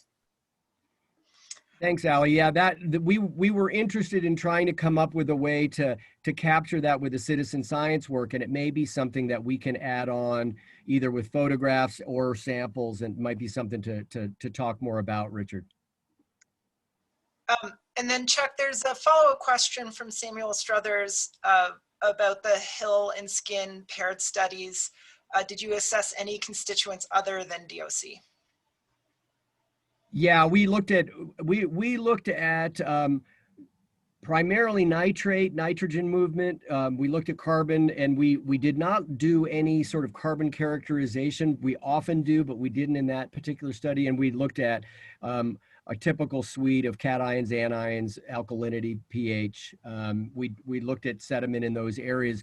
This was a site that Stephanie, Lee, and various other collaborators were working on. So there's quite a bit of data from those paired watershed studies. So if you're interested, I'd be glad to chat with you more offline. Okay, so Esther Vincent with Northern Water also sort of brought up a really important issue in her chat, in the chat box, you know, with the potential for some water quality impacts to the CBT water system due to the East Troublesome fire. What are some of the municipalities considering in the event that CBT water might not be as pristine as it has been in the past? So, and I agree with Jill's comment, like that is an extremely important conversation, but maybe if Esther, you just want to touch on it a little bit here, and then maybe that's a more in-depth conversation that can be had offline. I don't want to short shrift like something that should be unpacked more fruitfully. Absolutely, Jen. And I mean, I know that we don't have the answers right now. I just wanted to flag this as something that we need to talk about, and we don't know yet, you know, what kind of impacts we might or might not see to our terminal reservoirs as a result of the East Troublesome Creek fire. But I wanted to open the line of communication here, and absolutely we'll speak offline with those that want to have this conversation. Great. And so we're just a touch behind schedule. If we missed any critical or missing any critical questions in the chat box, I'm sorry. There's a lot of really good conversation happening there. I'm going to suggest that we hold the questions for this, take a 5-minute break, and then we'll come back and shift into talking about treatment effectiveness. So it's 10:50 right now. We'll get started promptly back at 10:55.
Okay.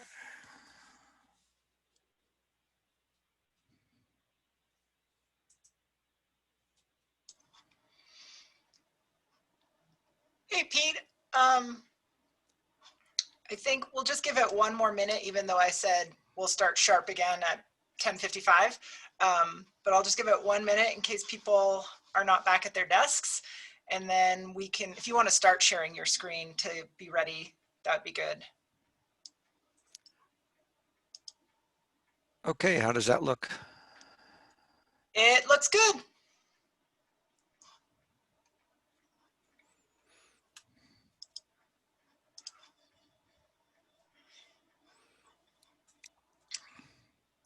Okay, Pete, why don't you go ahead and get started?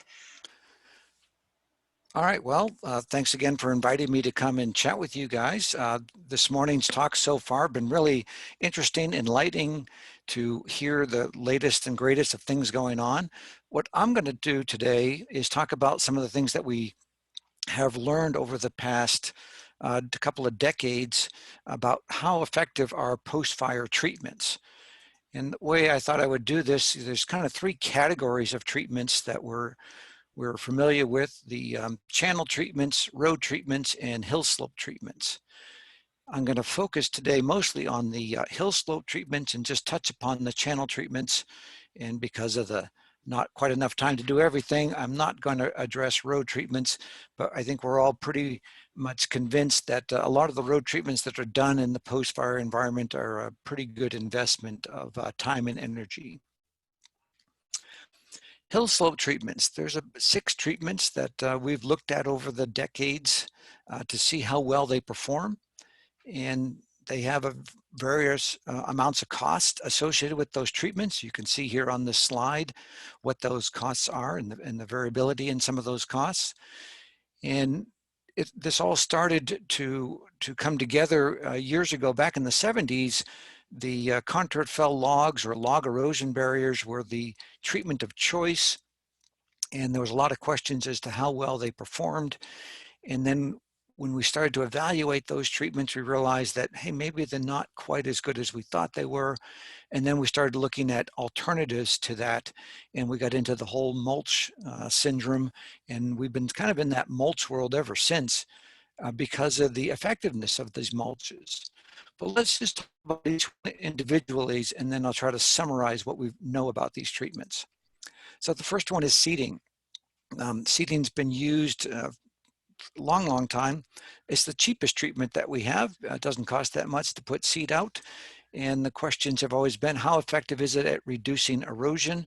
And the bottom line, some work by Donna Pepin back in 2011 summarized a whole bunch of the seeding literature and effectiveness of the treatment. And I think 2 out of 5 sites might have shown some reduction in erosion because of seeding, and the other ones did not. And why is that? Well, seeding works great if you get good rainfall about every 3 weeks after you put the seed out, so that the roots get established well and they help stabilize that soil.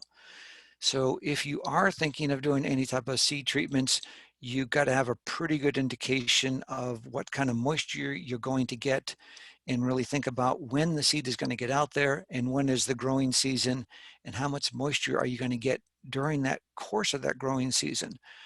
There have been some cases of great success of seeding, but there's been more cases of great failures with seeding. So just a quick reminder on that particular treatment. Agricultural straw.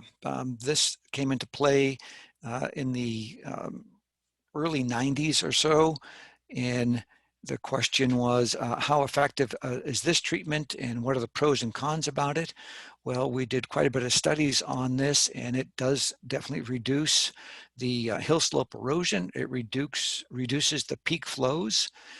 It's easily, readily available. You can get it any place, any agricultural states have plenty of straw available after harvest. But it may not be entirely weed-free, even though it might say, oh yeah, this is a weed-free field that I got this from. Well, there's a lot of questions as to what is weed-free. And also one of the things that we learned back on the Hayman fire is not everything that is undesirable is listed on the noxious weed list by each state. So an example was some cheatgrass was brought into the Hayman fire unexpectedly after when they put straw out, and they had to deal with that, that issue after they had already purchased the straw. The other thing with ag straw we've seen is that it can be displaced by wind, and especially on ridge tops. Wood mulches. There's a couple of different types of wood mulches that are out there now. Wood and wood shreds. So wood strands are a manufactured product. Forest Concept was the company that came up with the design of these set pieces of wood that were left over from the plywood making industry. And we did quite a bit of testing with their products early on, and very effective. And then we also dove into making our own shreds on site after fire, because you've got a whole big source of dead trees that could be the new shreds. And we've learned a lot about how to do that, from how to adjust the teeth on a tub grinder to how to measure and monitor a contract to determine whether the contractor has provided the cover they said they would. The 2012 Waldo Canyon fire is a great example where they kind of got it figured out how to quantify and measure the percent cover that's put out there afterwards. And it's been shown to be quite effective. It's longer lasting than ag straw.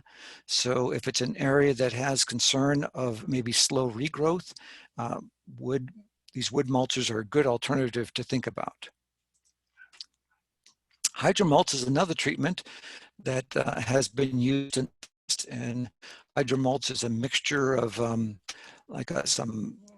some short fiber, generally paper or wood-based fiber, a suspension agent, lots of water. Sometimes they put a seed mix in it, and some type of a tackifier to help hold the stuff to the ground surface. Works great in a very short duration. It breaks down very quickly. So if I have a short hill slope length, let's say a road cut, and I expect the vegetation to come back fairly quickly, hey, that might be a great treatment to use. On long hill slope lengths that we want protection over an extended period of time, may not be the best choice. So effectiveness of these mulches. We've done a lot of research on this over the years, so I'll just summarize for all these different mulches. The y-axis here is a log normalized sediment yield. Because we're comparing different sites, we have to normalize it somehow. The main thing is to look at the letters next to the symbols to see whether there's a significant difference or not, and then what the spread of that difference is in the graphs. And the x-axis is the years after the fire. So the first graph is looking at the straw, the second one is looking at the wood mulches, and the third is the hydromulches.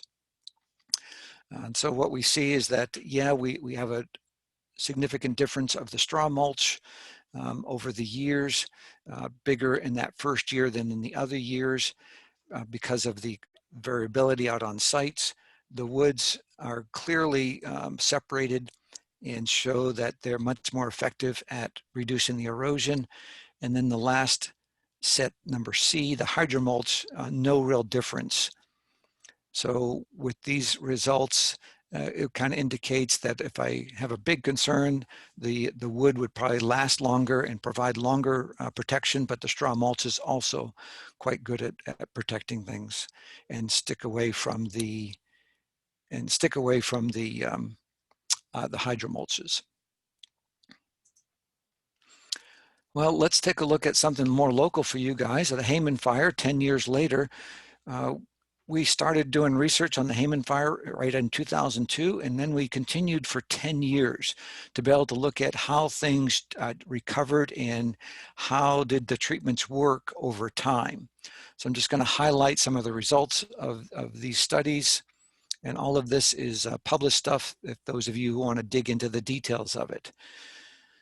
Okay, on this particular graph, the left side is the runoff flow rate. And on the x-axis is right after the fire, looking at the control and a scarified treatment. And if you remember, a scarified is we use a McLeod, and the idea back in 2002 after the Hayman fire, we knew the sites were water repellent, and they thought, let's break up that water repellency with a McLeod or a harrow being pulled behind an ATV. And so they did that, and then we also compared those treatments with the agricultural straw treatment and a wood strand treatment. So the first graph is just looking at the runoff rates, and the different letters show significance. So the AA means that those two are not significantly different. So the control and the scarification, they had the same amount of runoff. The straw and the wood had less runoff. So that extra roughness that was provided by the mulch on the ground actually slowed down that runoff and probably allowed for additional infiltration.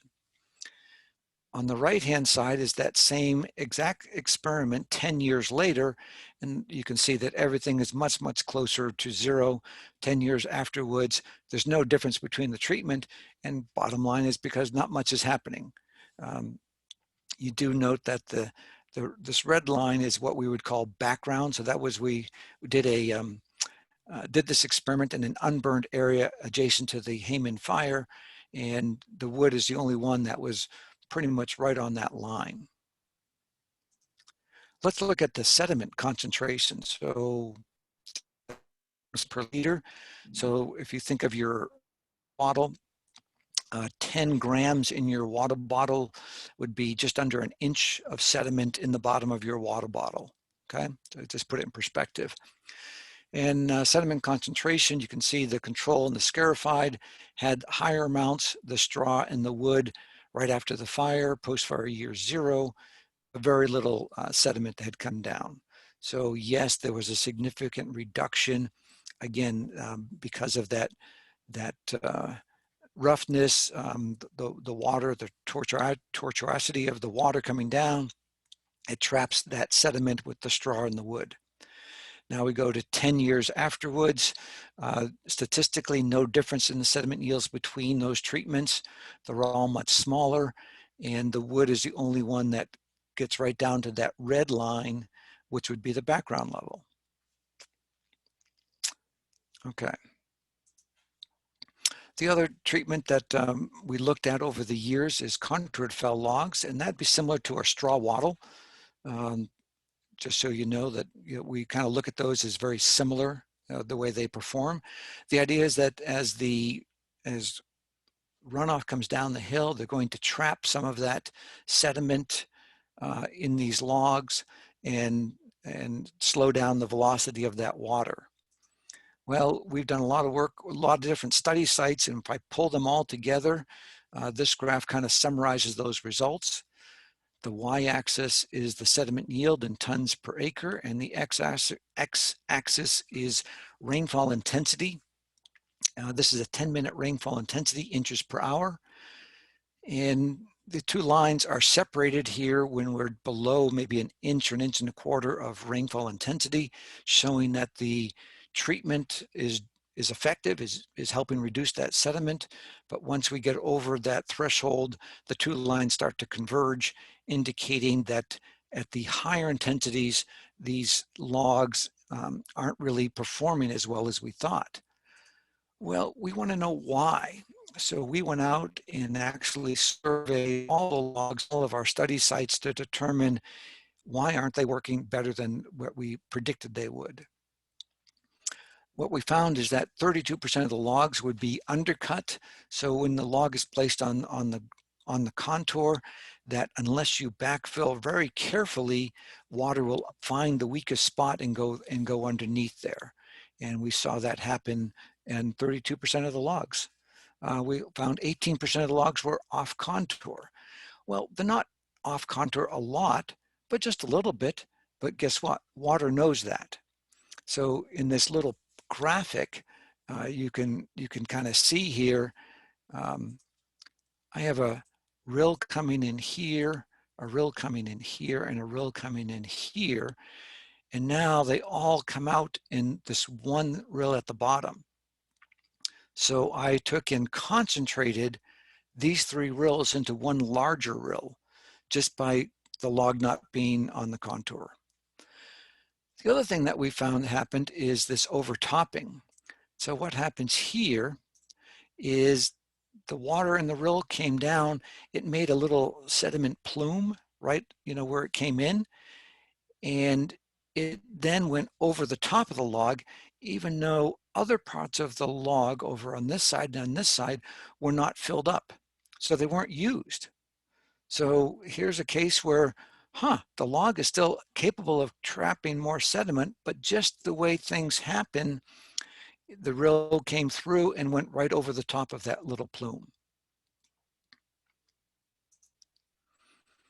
Okay, the next thing I wanted to talk about is, okay, so we've learned something about short-term effectiveness of these treatments, some work with my colleagues there at CSU, Jane and Brett there, and Aaron Berryman at USGS down there out of Denver, is to look at the longer term effects of these treatments. So this was done on the High Park fire, the 2012 High Park fire, to know what is the longer term effect of putting these treatments on the ground. How does that affect the native vegetation coming back? How does it affect the nitrogen in the soil? So we compared the straw mulch, some wood, 2 different wood products, and then a synthetic product. And the purpose of the synthetic one was so it wouldn't break down. And this happened to be cut up rubber tires. And I have to just tell you a little story that out of all my research I've done, when I said I was using some rubber tires out on site as a control, I got all kinds of feedback that, oh my word, we're grinding up tires and putting it on the forest to help stop erosion. Turned into a little bit bigger of an ordeal than I expected. It was just for a control. So what did we learn about that? So this top graph, I'm going to show you 4 graphs, and they're all lined up the same way. The white and the black are the 2 controls. The red is the red bar is going to be the ag straw, and the green and the blue are the wood products.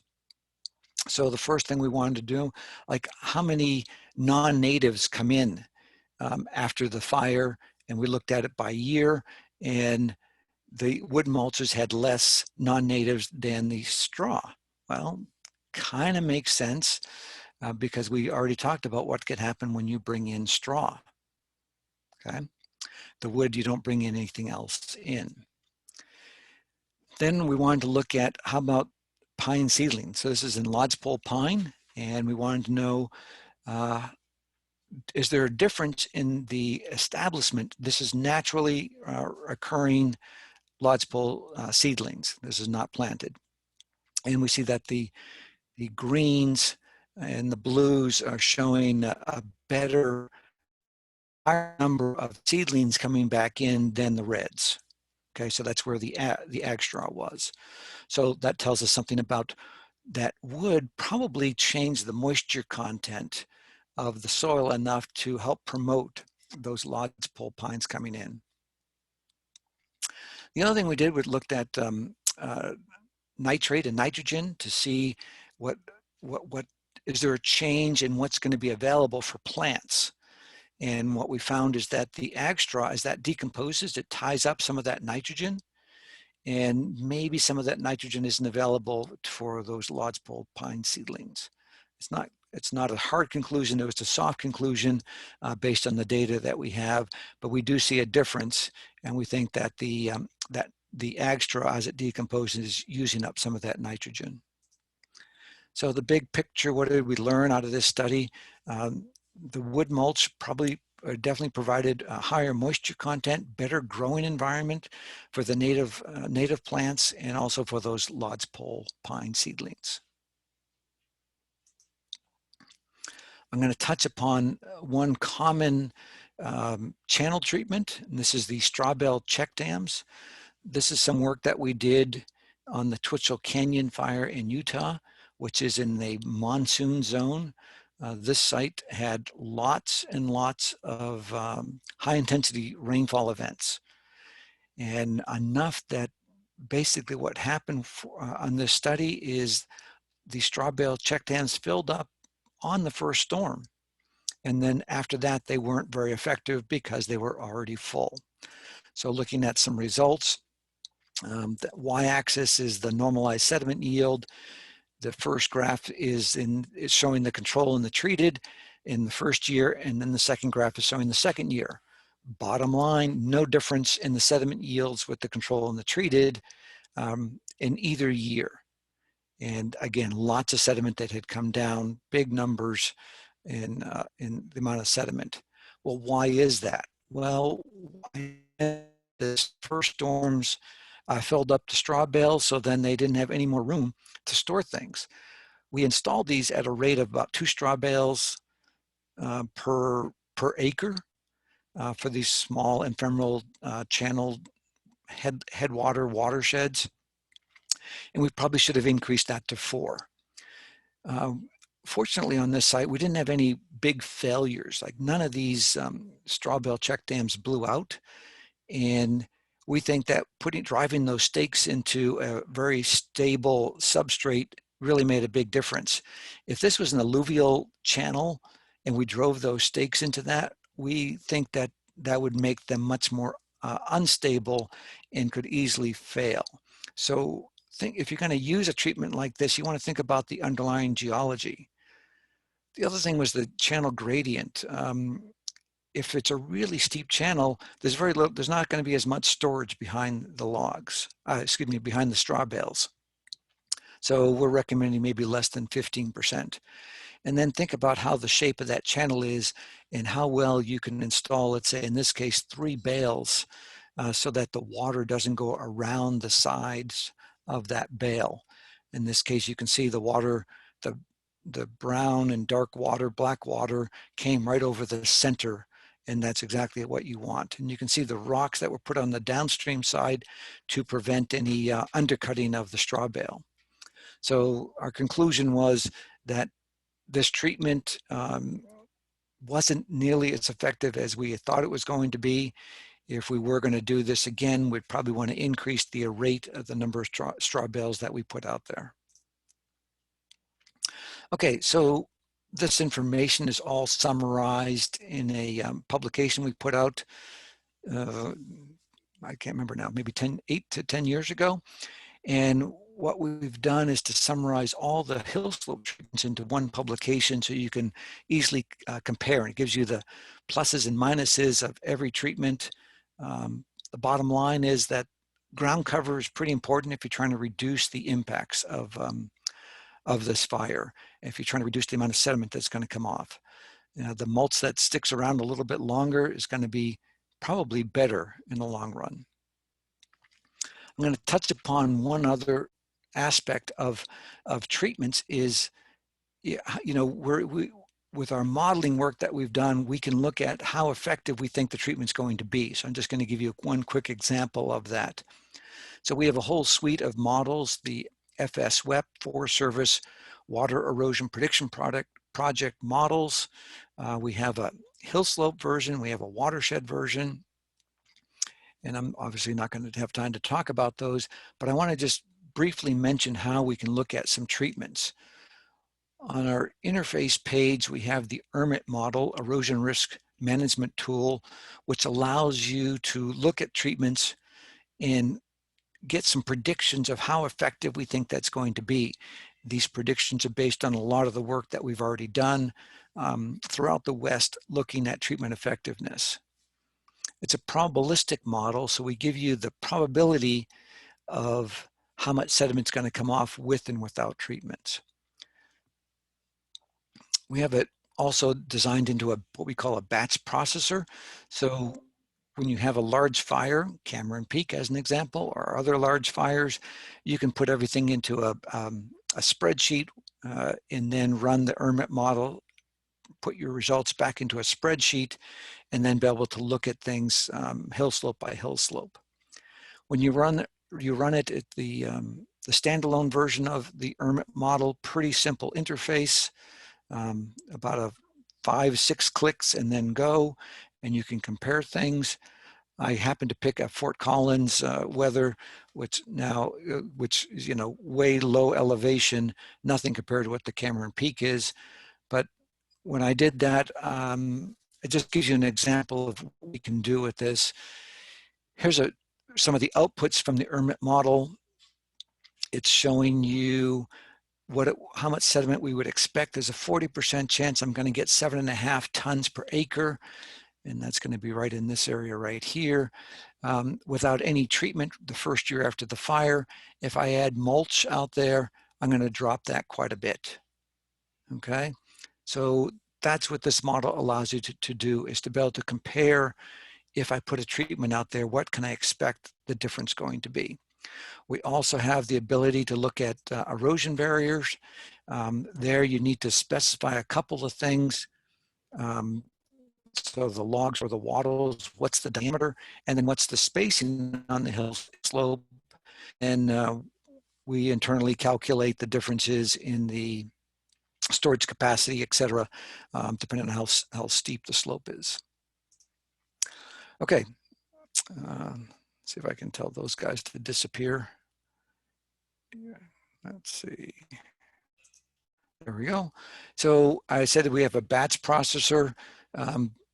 We do have that available, and it's a spreadsheet tool. So let's just look down here. 50% probability on this particular run, I might get 22 tons per acre. If I do a mulch treatment, I reduce that in half. Well, it will also sort through all of the different hill slopes and tell me which hill slopes would have the smallest amount, so the minimum, but also which hill slopes have the. So again, I can quickly say, oh yeah, it looks like hill slope 4 is the one that had the largest sediment yield after I put down this treatment. Oh, maybe I'll look into that a little bit more detail. It gives me a way to target which hill slopes are the ones that might be the biggest source. And for treatment purposes, that's what you want to be focusing on. You cannot expect to go out there and treat all of the Cameron Peak fire area. You have to be very strategic if you are going to treat something, to look where it's going to do the biggest bang for the buck. The last thing I'll mention is that the other piece that goes into play for people to think about is how much does that treatment cost and what is the expected benefit of that. And so we have a value at risk calculation tool. These are spreadsheet tools that are available to download to be able to look at that. You can look at the different treatments as well as the expected benefit of the treatment and the cost of that treatment to determine, is it cost effective to try to do that. We also have the ability to look at the things that are hard to put a number to. Let's say the fish habitat for a particular species, let's say a cutthroat trout or something like that. How much money should we invest to protect that? Well, we have something in there called implied minimum value, which is a way to kind of monitorize how much money we are willing to invest to protect something like that. So all these tools are available on our website, right down there at the very bottom of that. And Jen, I'll let you decide if we want to take some questions now or if you want to wait till the end of this session. But anyway, thank you all for your attention. Thank you, Pete, for that. That was very helpful. I think let's let Ali give her presentation, and then we'll open up the floor, the digital floor, for questions for both you and Ali, and then any remaining questions to all of the panelists. So Ali, if you want to share your screen, that would be great. Thanks. Yep. Can you see the presentation and hear me? Yep, on both. Awesome. So yeah, my name is Allison Ray. I'm a PhD candidate at CSU, where my dissertation work focuses on long-term stream nutrient recovery after wildfire. But I was charged with the task of filling Ben Gannon's big shoes and taking the model he developed in his dissertation work and applying it to the Cameron Peak fire response. So I couldn't have been given a better intro talk with Pete here, but just a brief overview to the model itself. The foundation of it is the revised universal soil loss equation. And I'm not going to get into that modeling process and that equation because most of you have been on previous calls where we've gone into depth on that. But I just wanted to kind of give you the general layout of the Russell model itself, what factors are fed into the model, and then what the various outputs can be. But I want to draw your attention to those 2 blue squares because that's where I'll be focused today. And that is the effect of support practices on gross hill slope erosion. So by support practices, I really just mean various treatments and more specifically hill slope treatments, and then how those can influence gross hill slope erosion in light of the Cameron Peak fire. So it is similar to what Pete was talking about, but in this sense, we're picking one effectiveness value for a given treatment and we're applying it to different places throughout the landscape to see how that would affect gross hill slope erosion. So to start, I wanted to choose areas of the Cameron Peak fire that were just in general suitable for treatment. And so in looking at the Bear Treatments Catalog and in conversations with many of you all, I developed these 4 criteria to determine whether or not a piece of land was suitable for treatment. So the first requirement is that a piece of land had to be burned at moderate or high severity. So we were excluding any low severity pixels or areas that were unburned from treatment. Then we are removing all slopes less than 25% and greater than 50%. That's strictly based on the Bear Treatments Catalog. We have that upper threshold because treatments above 50% tend to have reduced return and they're not as effective. Then we want to exclude wilderness area because we're not supposed to do aerial treatments in those areas. And then we're also excluding areas that had 0% canopy cover pre-fire with the hope of eliminating bare ground, such as rock outcrops from potential treatment scenarios. So I'll give you a quick overview and go through a bunch of maps just to get you oriented to the Cameron Peak fire. Just want to note that, so this is the burn severity map that Stephanie showed earlier. It was created on 9/8/2020, and as you can see, it doesn't include several fire runs like the red feather, pingree, and buckhorn runs. So just note that this is on based on an older burn severity map, and a lot of these models will need to be rerun once we get new maps. But this is in general is just the burn severity pattern. So the first criteria was removing all areas that were unburned or that were burned at low severity. So that's everything you see here in blue. And so the pixels that are left in white are going to be moderate or high severity, and we'll keep those for treatment models.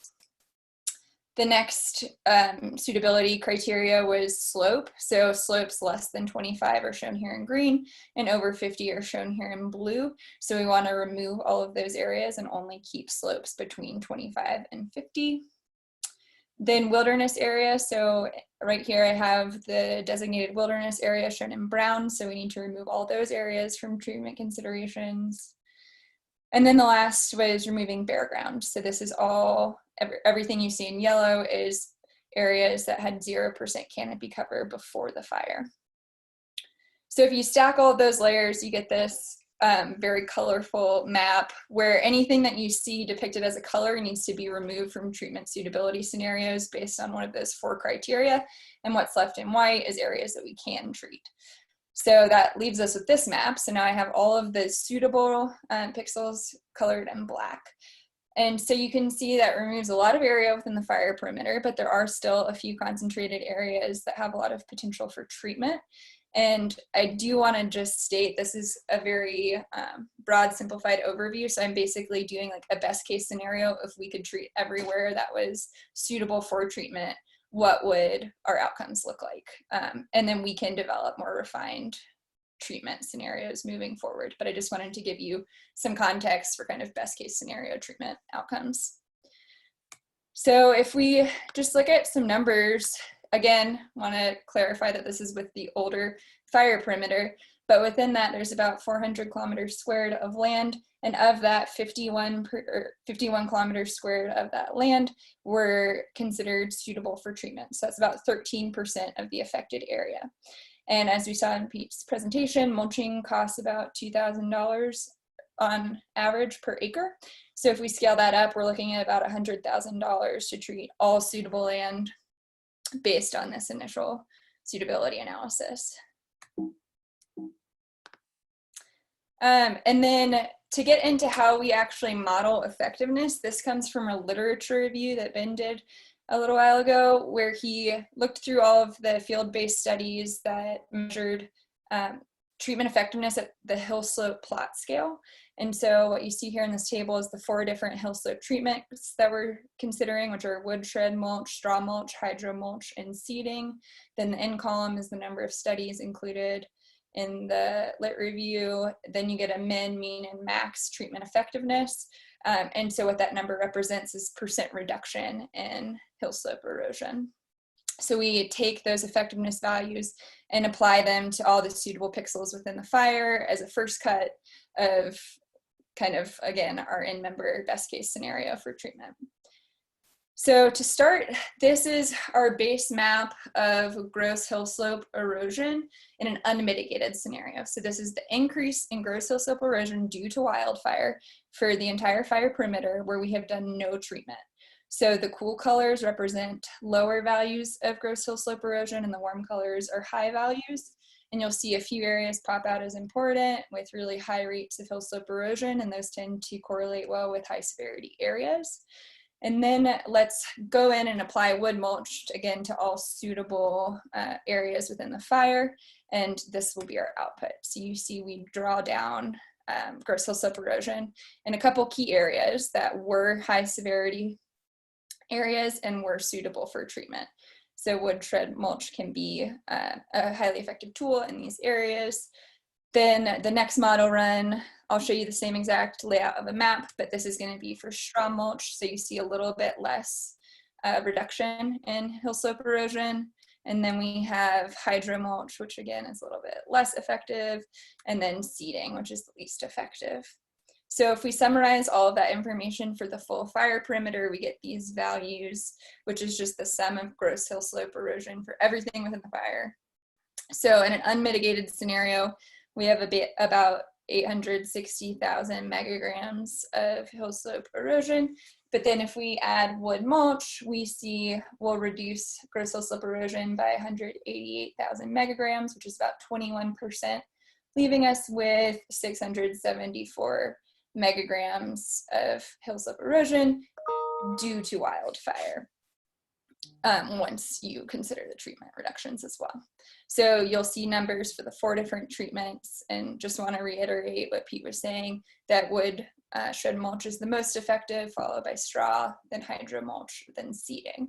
And I also want to make the point that this is just evaluating 1 year post-fire returns. So then if we want to get a little bit more focused in how we're looking at these treatments, I selected just the Chambers Lake contributing areas. So you see that black outline is all of the area contributing to Chambers Lake, and then you see Chambers Lake in blue up here. And I've just overlaid the burn severity map to give you just a quick orientation to the site. So we have 2 clusters, or I guess several clusters of high severity fire, but these 2 being the primary concerns given how close they are to Chambers Lake. So keep that in mind as we scroll throughout these next slides. This is going to be the treatment suitability layer. So everything that you see highlighted in black is going to be an area that we can treat according to those 4 suitability criteria. And a large part that is due to the wilderness area constraints, which no one is a stranger to at this point, but there are 2 very large areas of wilderness within the Chambers Lake contributing area, which limits where we can apply treatments. So this is, again, going to kind of start in the same way where I'm showing you first the unmitigated increase in gross hill slope erosion due to wildfire, and this is specifically for the Chambers Lake contributing area. Again, cool colors are low erosion rates, warm colors are high erosion rates. So again, these 2 areas just west of Chambers Lake pop out as really important, potentially dangerous. And then remember, we can only apply wood straw mulch in a couple of these areas. And so you do see pretty significant reductions if you were to apply wood shred mulch to those areas in terms of gross hill slope erosion, but you don't see any reductions here, obviously, because we're not treating it because it is wilderness area.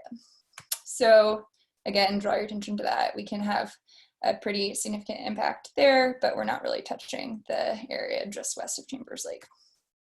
So again, if we summarize the numbers in the exact same way, for just the Chambers Lake area. If we were to apply woodshed mulch to every area that is even considered suitable according to those 4 criteria, we're only going to reduce sediment or hill slope erosion by about 19%. So with that, I'll open the floor for questions. I just wanted to give you guys a super brief overview on kind of what the model could do, and open up the floor to kind of maybe talk about some more specific treatment scenarios that you guys would like to see evaluated. Great, well, thank you for that, Ali. So there's a lot of conversation happening in the chat box. I'm gonna do my best to sort of capture the questions that are there for the panelists, for for Pete and for Ali. And if I miss anyone, just open up your mic and give it a shout out your question. So Lee actually had a question for Pete. What happens to wood and straw mulch in higher intensity storms? What is the treatment limit? And then I'll also add that someone else had been asking about what are the slope constraints for mulching. Okay, good questions on both accounts. The wood mulch, what's an upper limit to, like, say, a rainfall intensity? I don't have that top of my head, but it's definitely more effective than the ag straw. I've seen ag straw move down slope. The wood products, the only case I can think of having that move down slope was in Arizona, outside of Flagstaff, when they applied some wood mulch there, and they had some real intense rainfalls, and then some of the wood mulch did move down on. Leads to the second question: what's the steepest slope that we've applied these treatments on?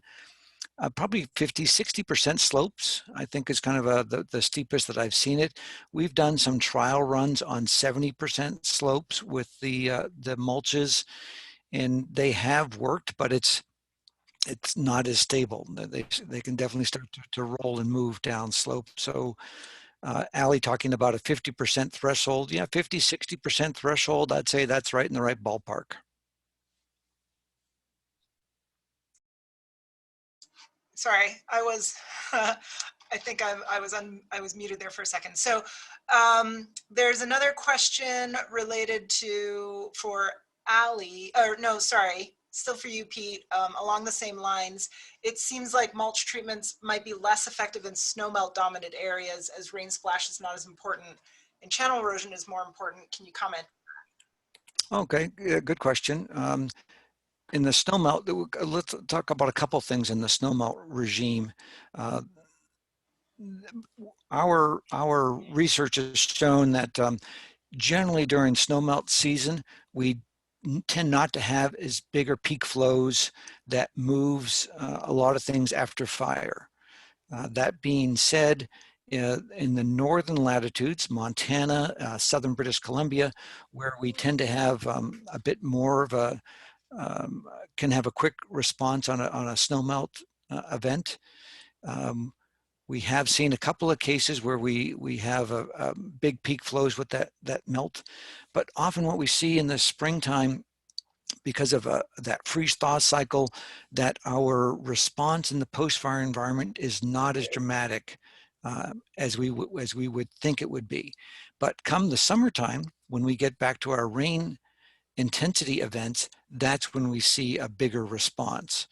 So in both cases, the wood straw and the ag straw work, and I would still say that the wood probably would work better because it's more stable. Now, here's a question that someone didn't ask, but I can hear it coming. Can you apply mulches on top of snow? And that question has come up in the past, of course, because oftentimes these fires are getting put out by snow, and then what can we do? And the answer is yes. Successfully in the past, various people have put out mulches on top of snow, and it has been able to stay pretty much in place, and then the snow melts, and then all of a sudden you have mulch again back as a ground cover. There are several fires in the United States and also in Canada that have done that, and it's been successful. So preempting that question. So if that is of interest to people, it has been done in the past, and it has been successful. It sits on top of the snow, it gets buried in the snow, but when it melts, it's not going to be moving downhill. It's going to stay pretty much where it was applied. Okay, great. And yeah, you predicted what my question was going to be. So thanks for that. Okay, we have another question from M. Spangler. In regards to the topic of seedlings and their success, depending on being able to quickly develop roots in the system, has inoculation of seedlings by mycorrhizae been studied or considered? Yes, that's been brought up numerous times, and I have not done any work in that field. In top of my head, I can't think of who has, but that's been talked about for a lot of years, that would help improve seeding success. But remember, it's really the moisture limiting component is another thing to think about. You know, if you think of in the Great Basin in Utah, southern Idaho, a lot of failures on seeding because they put it out and there's just not enough moisture to get things going, or the seedling gets started and it doesn't have anything to keep it growing and it dies out. So I would still think that the moisture content might be a more important factor than the inoculation, but I haven't studied that and not sure who has. Yeah, and then I would just add that it also, the trade-off is an additional cost, because you can get seeds, and we did this a little bit after Hyde Park Fire, you can get some seeds that are treated with a special, nutrient coat mix, but they're more expensive. And so it's, you have another trade-off in terms of how many acres you want to treat with that particular effort. So there was a little bit of conversation in the chat box about the total cost that Ali showed. And just so, it looks like there was a little bit of a calculation error there. So the number that she showed for total cost might be a bit higher than she initially sort of had on her screen. I had multiplied the square kilometers value, not the acres value. So if you were to treat everything that's suitable within Cameron Peak, it'd be 25 million. Very different number. So thanks for helping that, guys. Okay, and there's one other question in the chat box, or a few others, from David Hurt. Any differences in using green trees from thinning projects versus severely burned trees for wood shred production? And would the soil disturbance from accessing burnt trees on slopes negate the benefit of using those trees? Oh, great question. So let's break it down to a couple of pieces. The first part was using green trees versus burnt trees. Yes, there is a difference in that. What we've seen is green trees tend to produce longer, stringier shred pieces, which is desirable because they don't roll down the hill. They're not short. When I talked a little bit about on a tub grinder, adjusting the cutting teeth and the feed rates, the purpose of that is to make sure you don't make wood shreds that are rounded, because a rounded piece of wood is going to roll down the hill. You want long, stringier type pieces. And when we were trying to figure out how to make shreds, we found that the moisture content of the wood actually makes a difference. So a green tree produces longer shred material. They tend to be a little bit more curly, and so that makes them more stable than a dead burnt tree. And the second part of that question was on the about how do you get to those trees on the hill slope? Will that negate the benefit because you're using equipment to get on the hill slope? That's called salvage logging, basically. Couple things to think about. First is oftentimes after fire, they cut hazard trees along the roads within X number of feet or meters away from the road to help make that road more safe for tree fall. And so that might be a great location to pick up trees if they want to grind them and then use that for mulch. And that's been done successfully in not a lot of places. So if you're going to go into an area and just cut the burnt trees with heavy machinery, then all of a sudden we start talking about salvage logging effects. And the bottom line on that, we've done quite a bit of research on that, and there's several of us who have done that in the past decade, that the impact of that machinery can have a negative effect on the amount of erosion that comes off. So if they're going to do that, you got to start thinking about covering up the skid trails after they use them, thinking about buffers to streams, all these other things to think about in the salvage world that we're not really talking about today. But so think about it of hazard trees along the roads. If that's something that's going to be done, that might be a great source for your wood shred mulch. Great. And then there's a question, it's more actually another comment from Lee that he wanted to maybe add a bit more about success in planting on hayman. Lee, is there a comment that you wanted to make on that?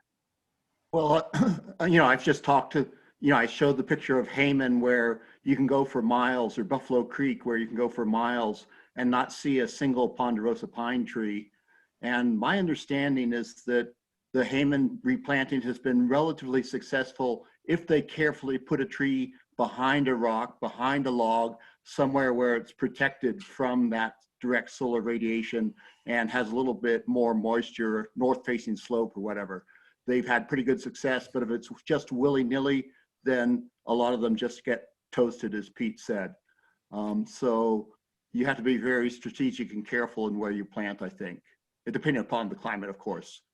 And the other comment, Pete, is just on our wood chip areas, we did get a couple places where there was a substantial storm and the concentrated flow just reeled right through the wood chips. Mm-hmm. So the wood chips in a higher rainfall intensity situation would kind of protect from rain splash, but you can get a lot of rilling, so you would get a reduction, but it wouldn't be nearly as great as if they all stay in place, I think.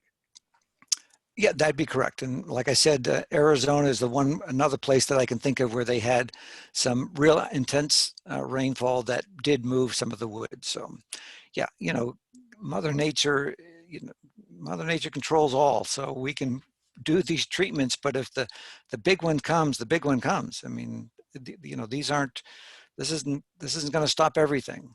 And that's right. The other thing though is just the density of wood is such that it floats relatively easily. So I'm not sure that it takes huge amounts of water to actually start cutting through those things. Yeah, depending upon the strands and so would be better. Sure. Yep.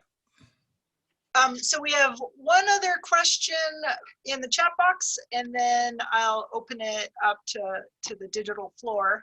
And this one's from Chuck Rhodes for Pete. Bear teams often lump high and moderate soil burn severity for their watershed assessment erosion estimates. Has yours or others' work shown important differences between high and moderate, or is lumping generally okay? Great, another good question. Yeah, they tend to lump those together. One of the goals of the soil burn severity guide was to try to make a little bit more consistency of how we determine those categories. And I think we've been successful in that. And in that process, though, we've realized that, yeah, the high and the moderate, they tend to act a bit similar, where the low severity definitely acts differently. So, I can see why that has happened over the years. They tend to lump them together. Within our modeling efforts, we do have we kind of partition it by those three categories: the low, moderate, and high. And the way we do that is kind of interesting. Is we actually, behind the scenes with some of our modeling, we put it into two categories: high and low. But we change the percent of the area that's affected by those to come up with that moderate. So in a sense, when they're doing the moderate, they're also thinking of that we are going to see a response that's going to be greater than the low, and they tend to lump it together. We kind of do that behind the scenes a bit with our modeling efforts as well. And the reason for that is that we've seen the response come off of those areas. It's not just the high that we see some of the runoff and the sediment that comes off. It's the high and the moderate. The lows, as we all know, generally don't produce that much. So their idea of doing that, yeah, I'm not surprised, and I kind of support that. Thanks, Pete. This is Chuck. So one question I have, because I know it's tough to map those to that line. Why don't we just map high and low and lump them in the field? I know from working and listening to Bear practitioners talk about it, there's another piece to this about the recovery and soil productivity. I know Kara Farr is on the call. She can probably correct me, but that's a sort of another side. It's not on the erosion side. It's more of the recovery piece that Lee talked a lot about in the idea that you've got some residual forest floor. You probably have some root propagules and seeds. There's some potential for some more nutrients in the moderate. But if they really are acting the same, I'm wondering why you don't make people's lives simpler and just call them high burn and low burn. And thank you. Yeah, I'd just be curious. Okay, Chuck. Yeah, and no, this conversation comes up a lot with our soil scientists within the agency and outside the agency, and they actually like having 3 different categories because they feel like it's too hard to lump into just 2. So therefore, we still do that. Would it make life simpler if we said there's only 2 categories for every fire? I think it would cause a lot of questions with people trying to do that. And I should tell you the other side of the story, the other extreme is some people say we should have 4 categories. Mm-hmm. There should be a low, moderate, high, and then extreme. Right. Because there's some of those cases where it is just the soil is bright red, it's changed, there's so much difference that we don't capture that in our high category. So kind of the classification we came up with, I guess I still hold that it seems to be working, and probably not a change right now, but that publication came out 10 years ago, and maybe something that we'll think about in the future is combining that with some of the work I mentioned earlier about the ash and an ash load component into that burn severity classification. And it's something that I've been toying with for a number of years. Why don't we have an ash guide that we could then, the Bear teams could use? And again, that gives us another piece of information about what we need to know if we're going to be trying to model the watershed response. So I'd leave it at that I think right now what we have is working. There's definitely some debate about the 3 categories and whether they should be 2 or whether there should be 4. But I guess I would propose that if I was to do the next step on looking at that, I would want to include more about that ash. That ash tells us a lot. That ash transport down into the water is a very important piece that we have not been capturing very well in the past. And I think that's an important piece that we need to in the future. Okay, well, I think that's all the comments that were in the chat box. So I'll open it up for people if there are additional questions for Ali or Pete or really any of our panelists. And I might take the speaker's gavel to ask a question first. And this is mostly for Ali, I think, but possibly for Pete as well. So most of the modeling, it looks like it's done per individual treatment. So effectiveness of just one treatment done on the hill slope. And I'm curious, Ali, is there a way in the CFRI model to model multiple treatments at the same time? So if we're seeding and mulching at the same time, what does that do? Is it just additive, or is there like a gestalt, like a greater than the sum of its individual parts? If you wanted to, for instance, like seed one area and mulch one area within like Chambers Lake contributing area, I would feel comfortable applying those effectiveness values to each respective area. I am not sure how effectiveness changes when you add multiple treatments on top of one another. Okay. Does that answer your question? Yeah, I was just curious I mean, generally speaking, we don't do just one thing in a catchment. We will do multiple treatments to maximize the reduction of post-fire effects. And so I was just curious if the models can support sort of testing out that idea to see where we might want to maximize doing that work, that multiple work.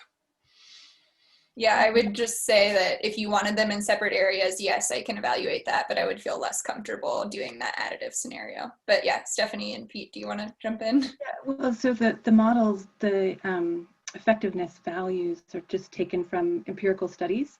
Mm-hmm. So if there were studies that had combined both treatments to give you value ranges for that, maybe Peter Lee would know about that, then it would be doable, I would think. But I don't know if there are such studies.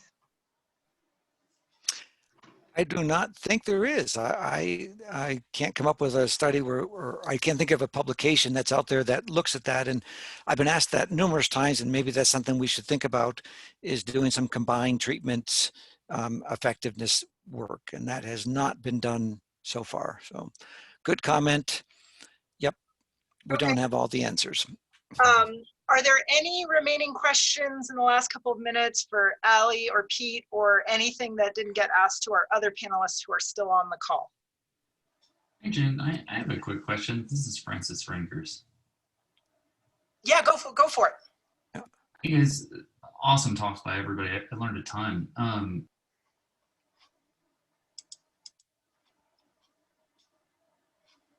Francis, sorry, I accidentally muted you. I meant to mute myself and I hit your name. Can you repeat the question? No worries. Fantastic talks by everybody. I learned a ton. So thanks for the education. One question I had, I was looking particularly this fire at some of the slopes, and it looks like the slopes really get steep right around the river, right around the Poudre in a lot of cases. And I wondered just specifically on this one, if anybody had kind of thought about any specific focus on kind of that river corridor, because it seems like that's, you know, maybe the steepest, maybe the most sediment transport likely area.